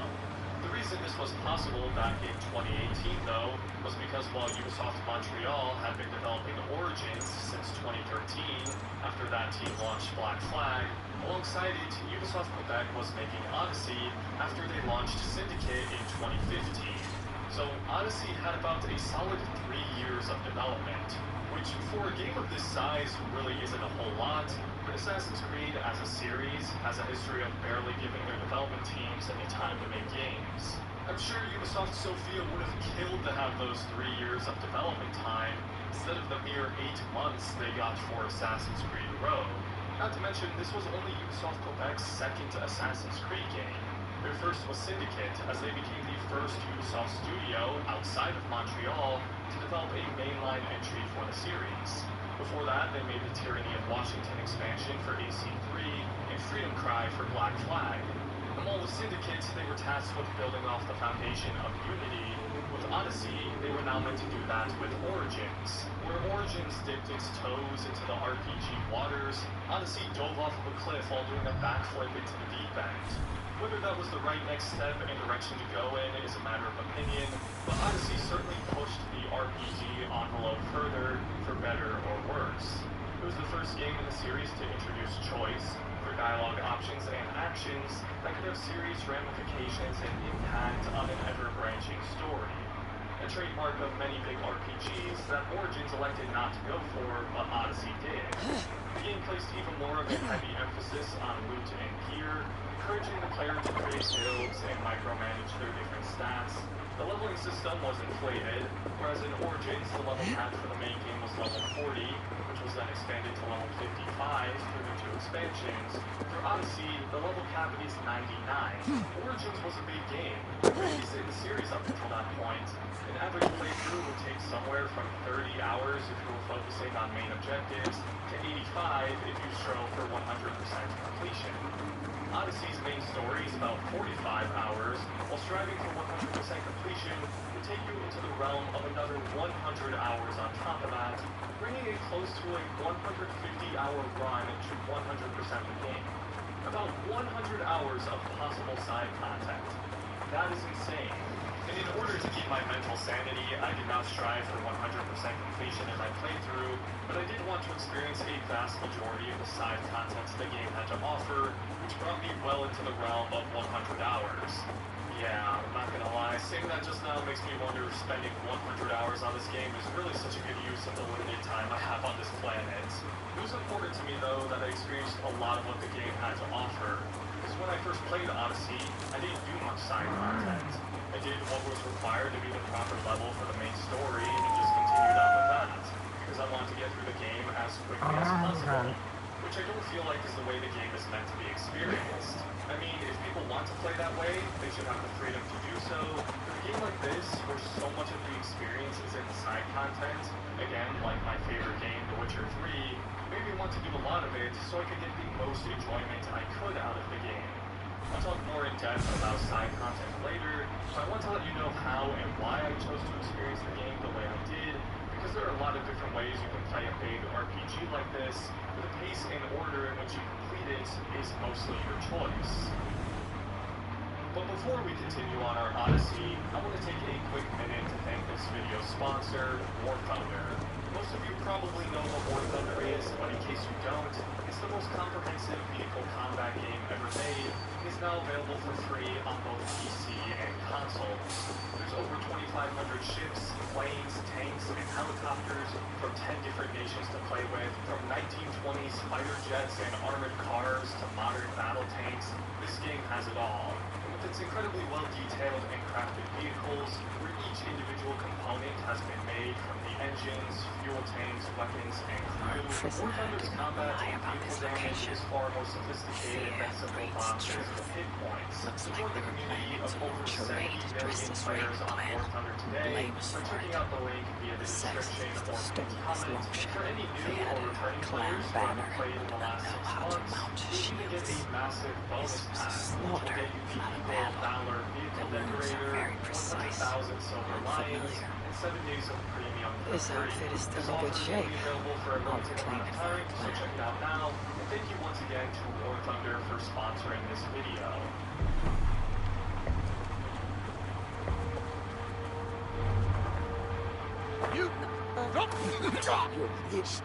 Assassin's Creed Odyssey begins before ADBC at the Battle of Thermopylae. By far the furthest back in time we've ever If this Al Sila seeks to wield my clan's honor as a weapon, she shall find it cuts both ways. Satisfy yourself with the earth, and leave the sea to me. Perhaps this task is best left to one who is young, to one more familiar with these lands. I was killing your kind before you were off your mother's teeth. The earth doth root to our heart. Leave the rest to me. That blade you wear on your arm. Where did you get it? It was a gift from my brother. True. Is he A great warrior and traveler, discovered many things. And yours? reclaimed after the long absence? The years without it were the hardest ever. Your endurance is impressive for one of your years. And I meant no disrespect when I offered to kill the one. My blade has grown neither rusty nor dull. What I lack in British strength, I make up with assassins. I too can be silent when I choose. You may be exceptional among your kind, child, but I am a lifetime ahead of you in that. What do you know of Earl Edward? Does he hate the Raven clan so? He blames you for the loss of his title and property. The very land where Ravenstoke now stands. It was there for the taking, abandoned and uncared for. His quarrel is with those who came before us. It matters not to him. He hates all Vikings and will work with whomever will help discredit you and drive you from England. How Ubisoft would reconstruct ancient Greece, portray the Peloponnesian War. What reason in the scope of the series does this game have for existing? What justification does it have for having Assassin's Creed in its title? What does it really bring or add to the general narrative? We had just gotten the origin story of the Assassin's Creed, starting as the Hidden Ones from Origins the year prior. Bayek and Ida co-founded the Brotherhood in 38 BC, nearly 400 years later. So after telling the origin story of the faction this entire series is about, to immediately set the next game before even that, You have a better view from atop this tower. That is puzzling. It's one of the reasons I had such a hard time enjoying the game when it came out, because I just couldn't understand why this story in particular needed to be told in the scope of the franchise. Back then, you played an Assassin's Creed game and you expected to play as an assassin That or is where proto-assassin. Basira and the Earth Expected its made story to camp. be about and heavily involve the Assassin's Ravensburg, Creed, no less. or at least you did up They until that will point, choke on their because that's what every arrogance. game in the franchise Alcida's was gold about, has built even up in the those who forest weren't always defenses. playing as an It assassin. will be That's no why I easy believe fight Odyssey to is not a good penetrate. option to be your A first challenge for Assassin's some, Creed perhaps. game, Less despite so being for the me. earliest chronologically You know in what the lies within timeline, its walls. because you won't really get If to I what Assassin's describe what Creed I is about learned, at its could you core by picture it playing with your this game, mind's eye? especially when it comes to I can trying to do get a better. grasp on what the Soon overall in. narrative is about.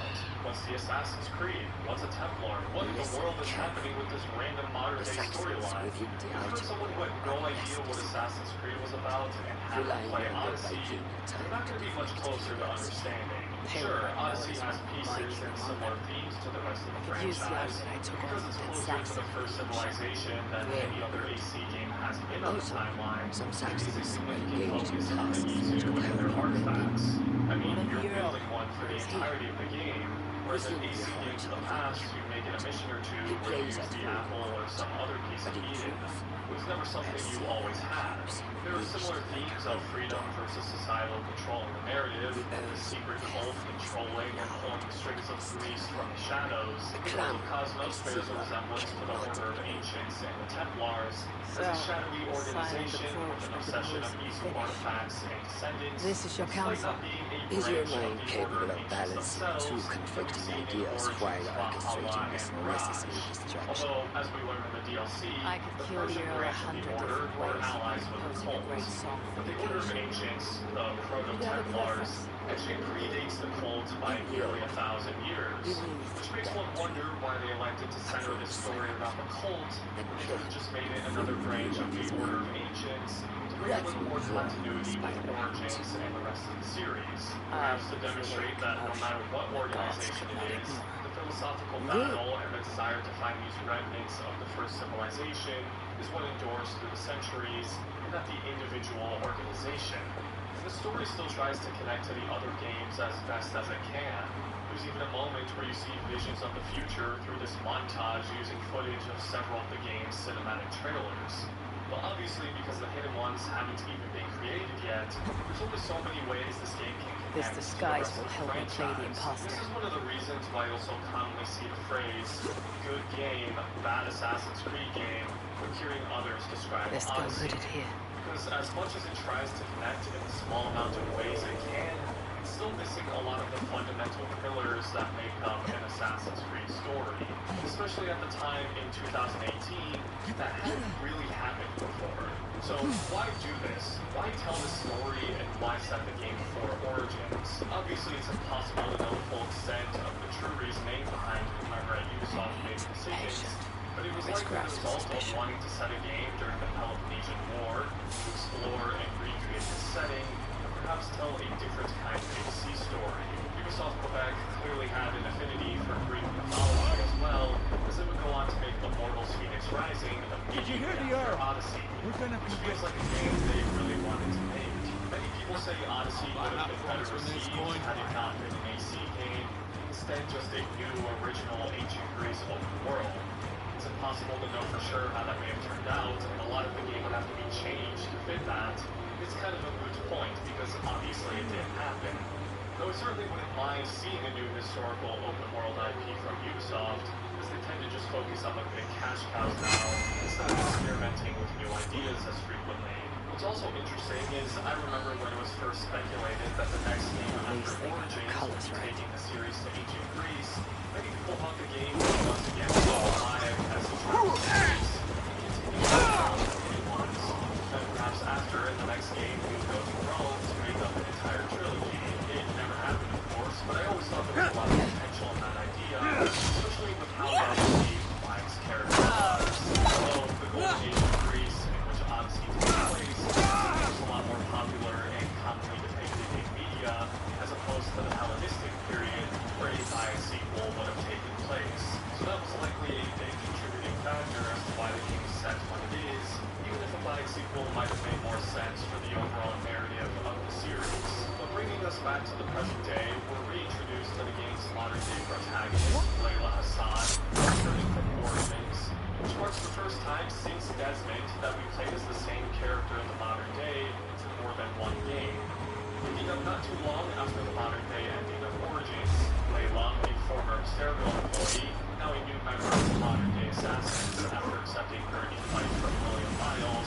He discovers the United Spear and uses the DNA extracted from it to enter the Animus to experience the memories of Alexios or Cassandra. Layla is also now working with Victoria Vivo, making her first real appearance in the AC games after being mentioned in several of the games previously and appearing in some of the novels. We'll get more into modern day later, but it is very limited in Odyssey. If you're someone who doesn't care for modern day Assassin's Creed, you probably don't mind. But for people like me who believe it is an essential part of these games, that's disappointing. And what little modern day there is, well, I'll save that for later. But once you enter the Animus, the game will bring you through the various options and settings you'd like for your playthrough. I like how they made these selection screens as if Layla is choosing these settings for herself, for her own experience in the Animus. I like when Assassin's Creed leans into the Animus elements more and uses it in immersive ways like this. Choosing a gameplay mode was a new addition with Odyssey though, now allowing you to choose between guided or exploration. Guided mode, where everything will be marked and the game will tell you exactly where to go, while with exploration mode, you'll get a few hints as to the general area of your objective, and you're meant to discover it on your own. The addition of an exploration mode it forces you to be more aware of your environment, requires you to use that brain of yours to discern the most likely place your objective would be at. It's also a bit more realistic in a grounded way of exploring, as people are always going to give you specific locations, and you're going to always know exactly where to go. For me, this was a more fun, immersive, and engaging way to play, but for those who aren't into that, it's nice that they give a choice. Furthermore, to make my experience even more immersive, I feel the HUD settings available to me more minimal and clean, so that my exploration would feel more natural. Instead of relying on the compass and running from question mark to question mark, I had to use my eyes to scan the environment, and if I saw something in the distance that piqued my interest, I'd go explore it and check it out. To be rewarded by either finding a quest, or tree, or tomb, felt a lot more gratifying than if I just followed exactly where the game told me to go. I've really liked turning down some of the HUD with a lot of Ubisoft games recently, because Ubisoft open worlds have always had the reputation of holding your hand, displaying lots of map markers, and some of the immersion of their games with how the HUDs tend to display overt amounts of information. So I really like playing a lot of the games this way. What's great about Odyssey is you can customize virtually everything on the HUD, where Origins only had specific presets and a limited amount of things you can have on or off. Odyssey lets you customize all of it, which I really appreciate as someone who now likes to play these games this way. Thankfully, Valhalla and Mirage have continued this trend. Now, normally I'd like to turn off health bars as well, but you can't really do that with Odyssey, because you can't one-shot assassinate everybody, so you need health bars to see who you can and can't kill. After you choose your gameplay mode, though, you're then required to make perhaps the biggest choice in the game of who you're going to experience this Odyssey as, Alexios or Cassandra. I didn't really know who I wanted to play as, so I let you guys choose for me through a YouTube community poll, where Cassandra just nearly beat out Alexios, which was probably for the best anyway, because the last time I played Odyssey was as Alexios. But just going off this poll and other conversations I've seen on Odyssey, the community is pretty split on who's the better option. Cassandra is the canon choice. She appears in Valhalla, the opening of the new mobile game Jade, and a Nexus VR game. But I know there's a lot of people who still prefer playing as Alexios. I've played as both now, and I can't really say I have a preference, but I will say Melisande Marco's turned in a good performance as Cassandra. She's very expressive and demonstrates quite a wide range of emotions throughout the game. The script doesn't always allow for her to demonstrate that range, but when it does, she nails it. And honestly, a lot of the performances and dialogue in this game feel very awkward and wooden. Sometimes they just feel off. They don't feel nearly as natural as many of the games in the series prior to Odyssey, which is likely the result of direction, the sheer volume of lines the actors had to read through. Michael Antonakos, who voiced Alexios, said they would get hundreds of pages of dialogue from these Viking days. I will reclaim my land, and we shall all live like kings. To explain why a lot of the cannot performances show and our killing hand actors are until reading my from time scripts reaches because they are, and they haven't had a lot of time to prepare or interpret it. So that, with all the permutations of choice combined, it's not hard to see why some of these interactions feel a bit off. Don't get me wrong though, there are still some genuinely great performances in this game. I felt Marini's voice actress in particular killed it in a lot of her scenes, but like I said, Belisante's performance felt consistently good throughout the game. I remember some side quest where Cassandra reunites with Nicole's childhood friend from Catalonia. She had this very soft, gentle, almost shy tone that I hadn't heard from her before. Like the kind when you're reuniting with someone you hadn't seen in a long time. This was like a little side quest arc that had no significance on the main story. So that choice to play Cassandra that way after all the quests really impressed me.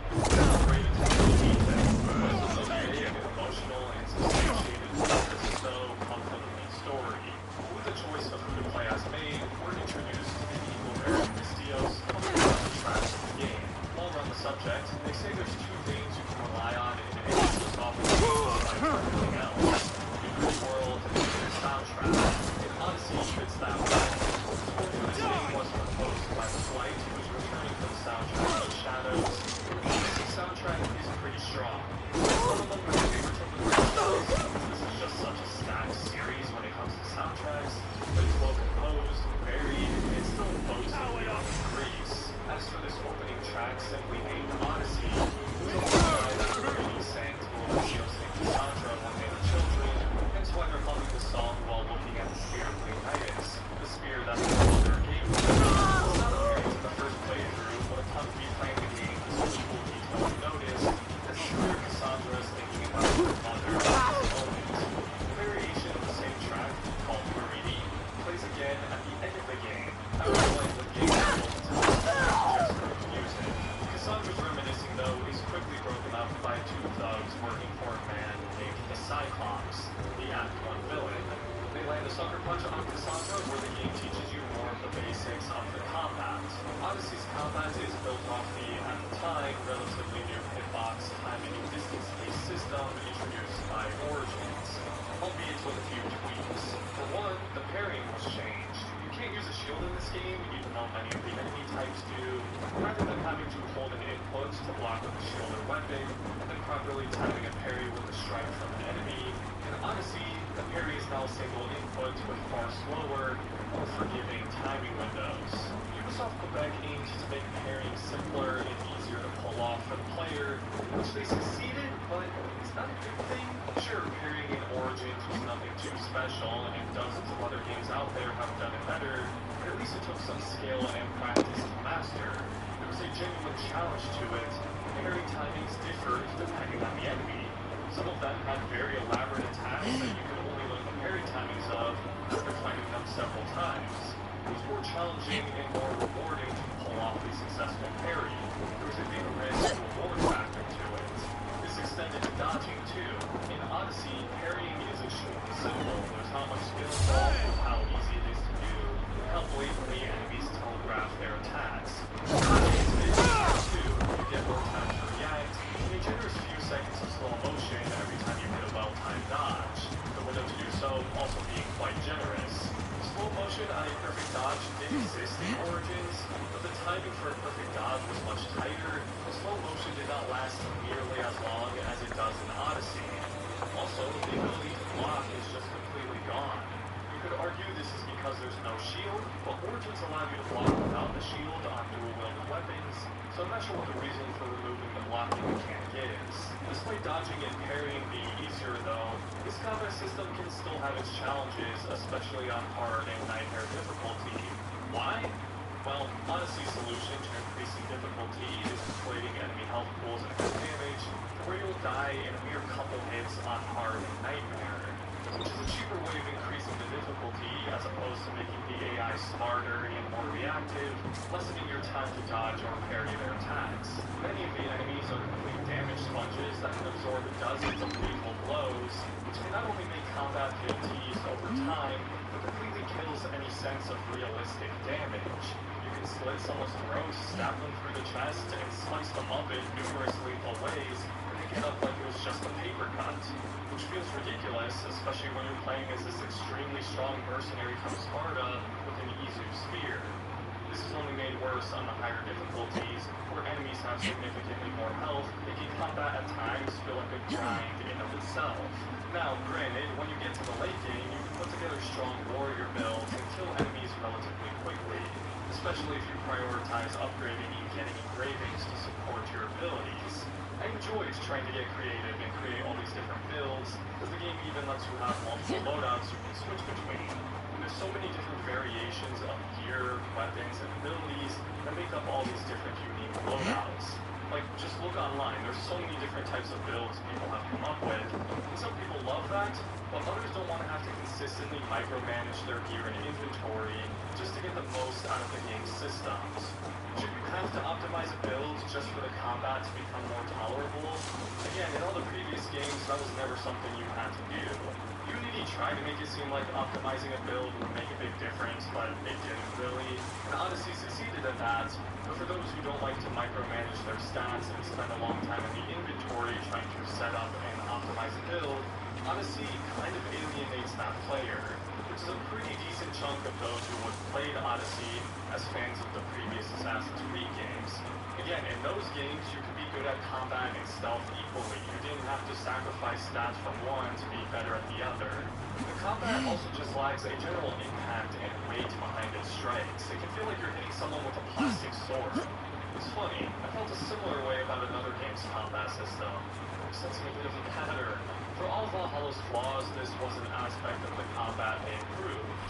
Weapons actually have some weight behind them, and you can feel the impact of the damage you're doing. The finishing animations in Odyssey, though, do deliver some of that satisfying feedback, and they look very good, as they always do in these games, and each weapon type has a few different varying animations. The combat in general is just kind of bland.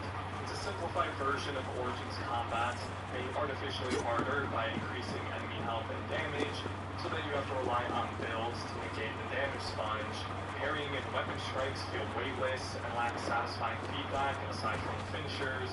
Many of the combat encounters devolve into the same loop of dodging, parrying, and spamming the best abilities, making it feel repetitive. You can fight a lot of the enemies in the exact same way as any other.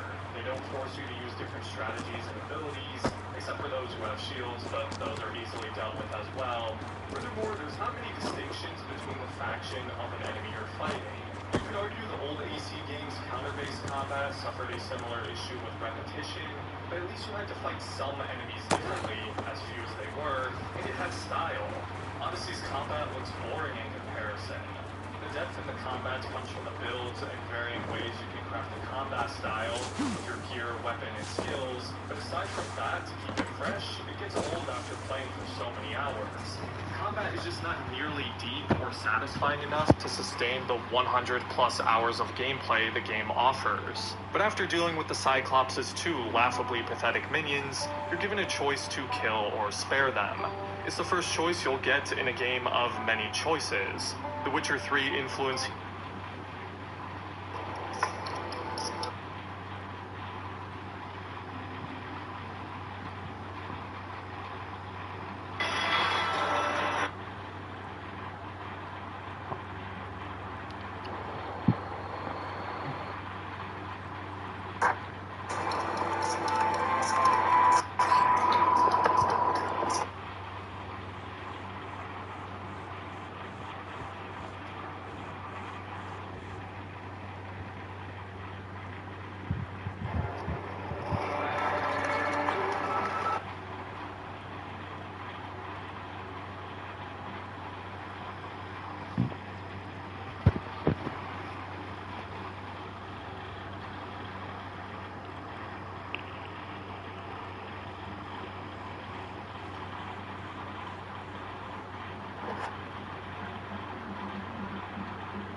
Run all you can, cowards! I never cross my path again!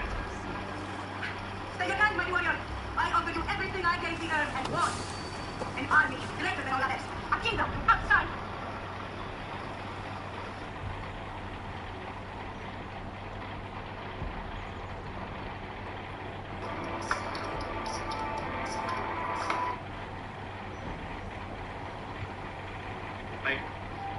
Ready to learn more about Yes2Go? Talk to a healthcare provider to see if Yes2Go is right for you. Visit yes2go.com to learn more and to view important facts about Yes2Go, including important warnings.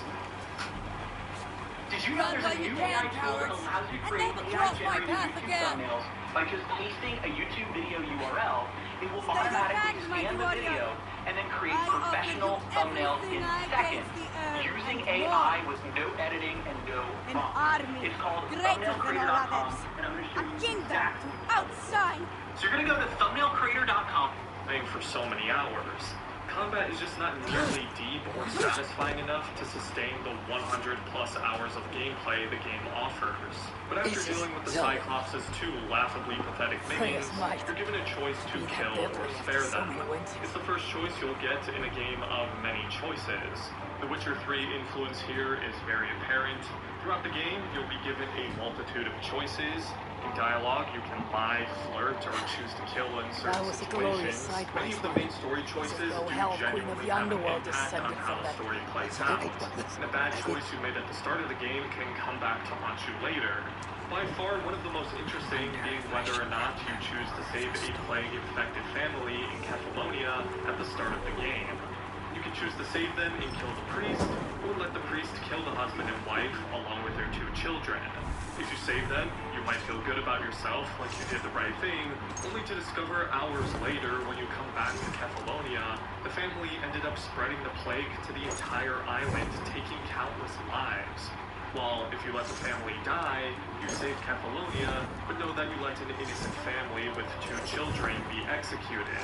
And to make the feeling worse, one of them is Phoebe's friend, and she's devastated by your refusal to save them. It's a very challenging and complex moral dilemma with consequences and tragedy regardless of what you choose. And those are some of the best choices and tough positions an RPG can put you in. Again, this was something The Witcher 3 did so well on countless occasions, and I wish there were more challenging moral dilemmas like this in Odyssey. There are more than just this example, of course, but not quite on the same level as a game like The Witcher or Baldur's Gate 3. To be fair though, those are very high bars to reach. But the most important thing is a lot of main story choices have impact and consequences. That's what makes them interesting and meaningful. Another good example I can think of is when you're given a choice of killing the monger out in the open at the theater or silently in a cave ambush. I chose the former because I thought it sounded more exciting killing him in front of a crowd and not really thinking it would impact much. Well, fast forward like 30 hours later, I'm investigating this cultist, and as it turns out, he doesn't really want to be a cultist. He's a good man and a farmer who had his family threatened, so I was going to let him live and help him escape the cult, only for him to not trust me because I publicly executed the monger 30 hours previously, and so he decides to go out fighting where I'm forced to kill him, leaving his wife a widow and his children fatherless. On top of that, he was an old friend of Cressida's, and now he hated me too. That small choice I had, that I thought had no big significance at the time, ended up coming back to bite me and make me feel like a horrible person way later. Those are the good kinds of consequences you can get from a choice-based story like this, and there are times where Odyssey does it genuinely very well, like a true RPG. But after making the decision, though, of whether or not to spare the Cyclops' thugs, although if you spare them, they end up waiting to ambush you on the road anyway, we're then tasked with finding Marcos. Marcos, the man with a plan. Marcos practically raised Cassandra after finding her on the shores of Kefalonia, where they'd worked together on numerous business ventures, with Marcos as the quote-unquote brains, and Cassandra as the brawn. Surely I can't be the only one who thought he'd end up being the final cultist. I mean, who talks like this?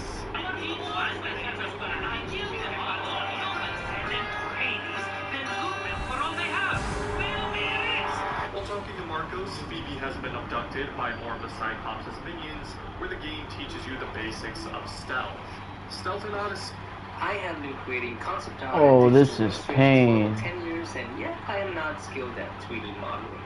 But ever since I started using Hayden's 3D, I can now instantly convert my rough 2D concept sketches into very detailed 3D models in just a few clicks, which I can then paint over in Photoshop and create awesome illustrations for RPG and trading card games, without knowing any 3D models.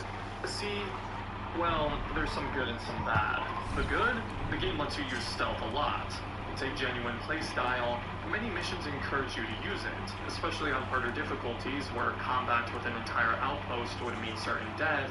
There's great value in picking off targets from the shadows. Another good thing, a consistent detection system. Sure, the AI can still be the usual amount of stupid you see in nearly every Ubisoft game, but at least I wasn't getting spotted from across the other side of the planet like in Valhalla on launch. Another good thing is how guard behaviors and routes change based on the time of day. If you strike at night, many of them will be sleeping, bringing a little depth and variation to enemy behavior that you can exploit and strategize around. Much of the early game stealth revolves around using bushes and tall grass for cover and whistling to draw enemies in, as you don't have many of the assassin abilities yet. Of course, there's no social stealth in this game, so a lot of early game stealth is cover-based. But when you start getting those stronger abilities, things start to play out a little differently. The chain assassination from Origins has been replaced with the rush assassination ability. In fact, rush assassination works in a very similar way to Assassin's Focus from Mirage. You can throw the Spear of Leonidas at a distant enemy to effectively teleport to them, and then chain it to 3 other nearby enemies when you have it fully upgraded. Unlike Assassin's Focus, this can be used as a form of movement to get to an area or elevation much quicker than if you were to run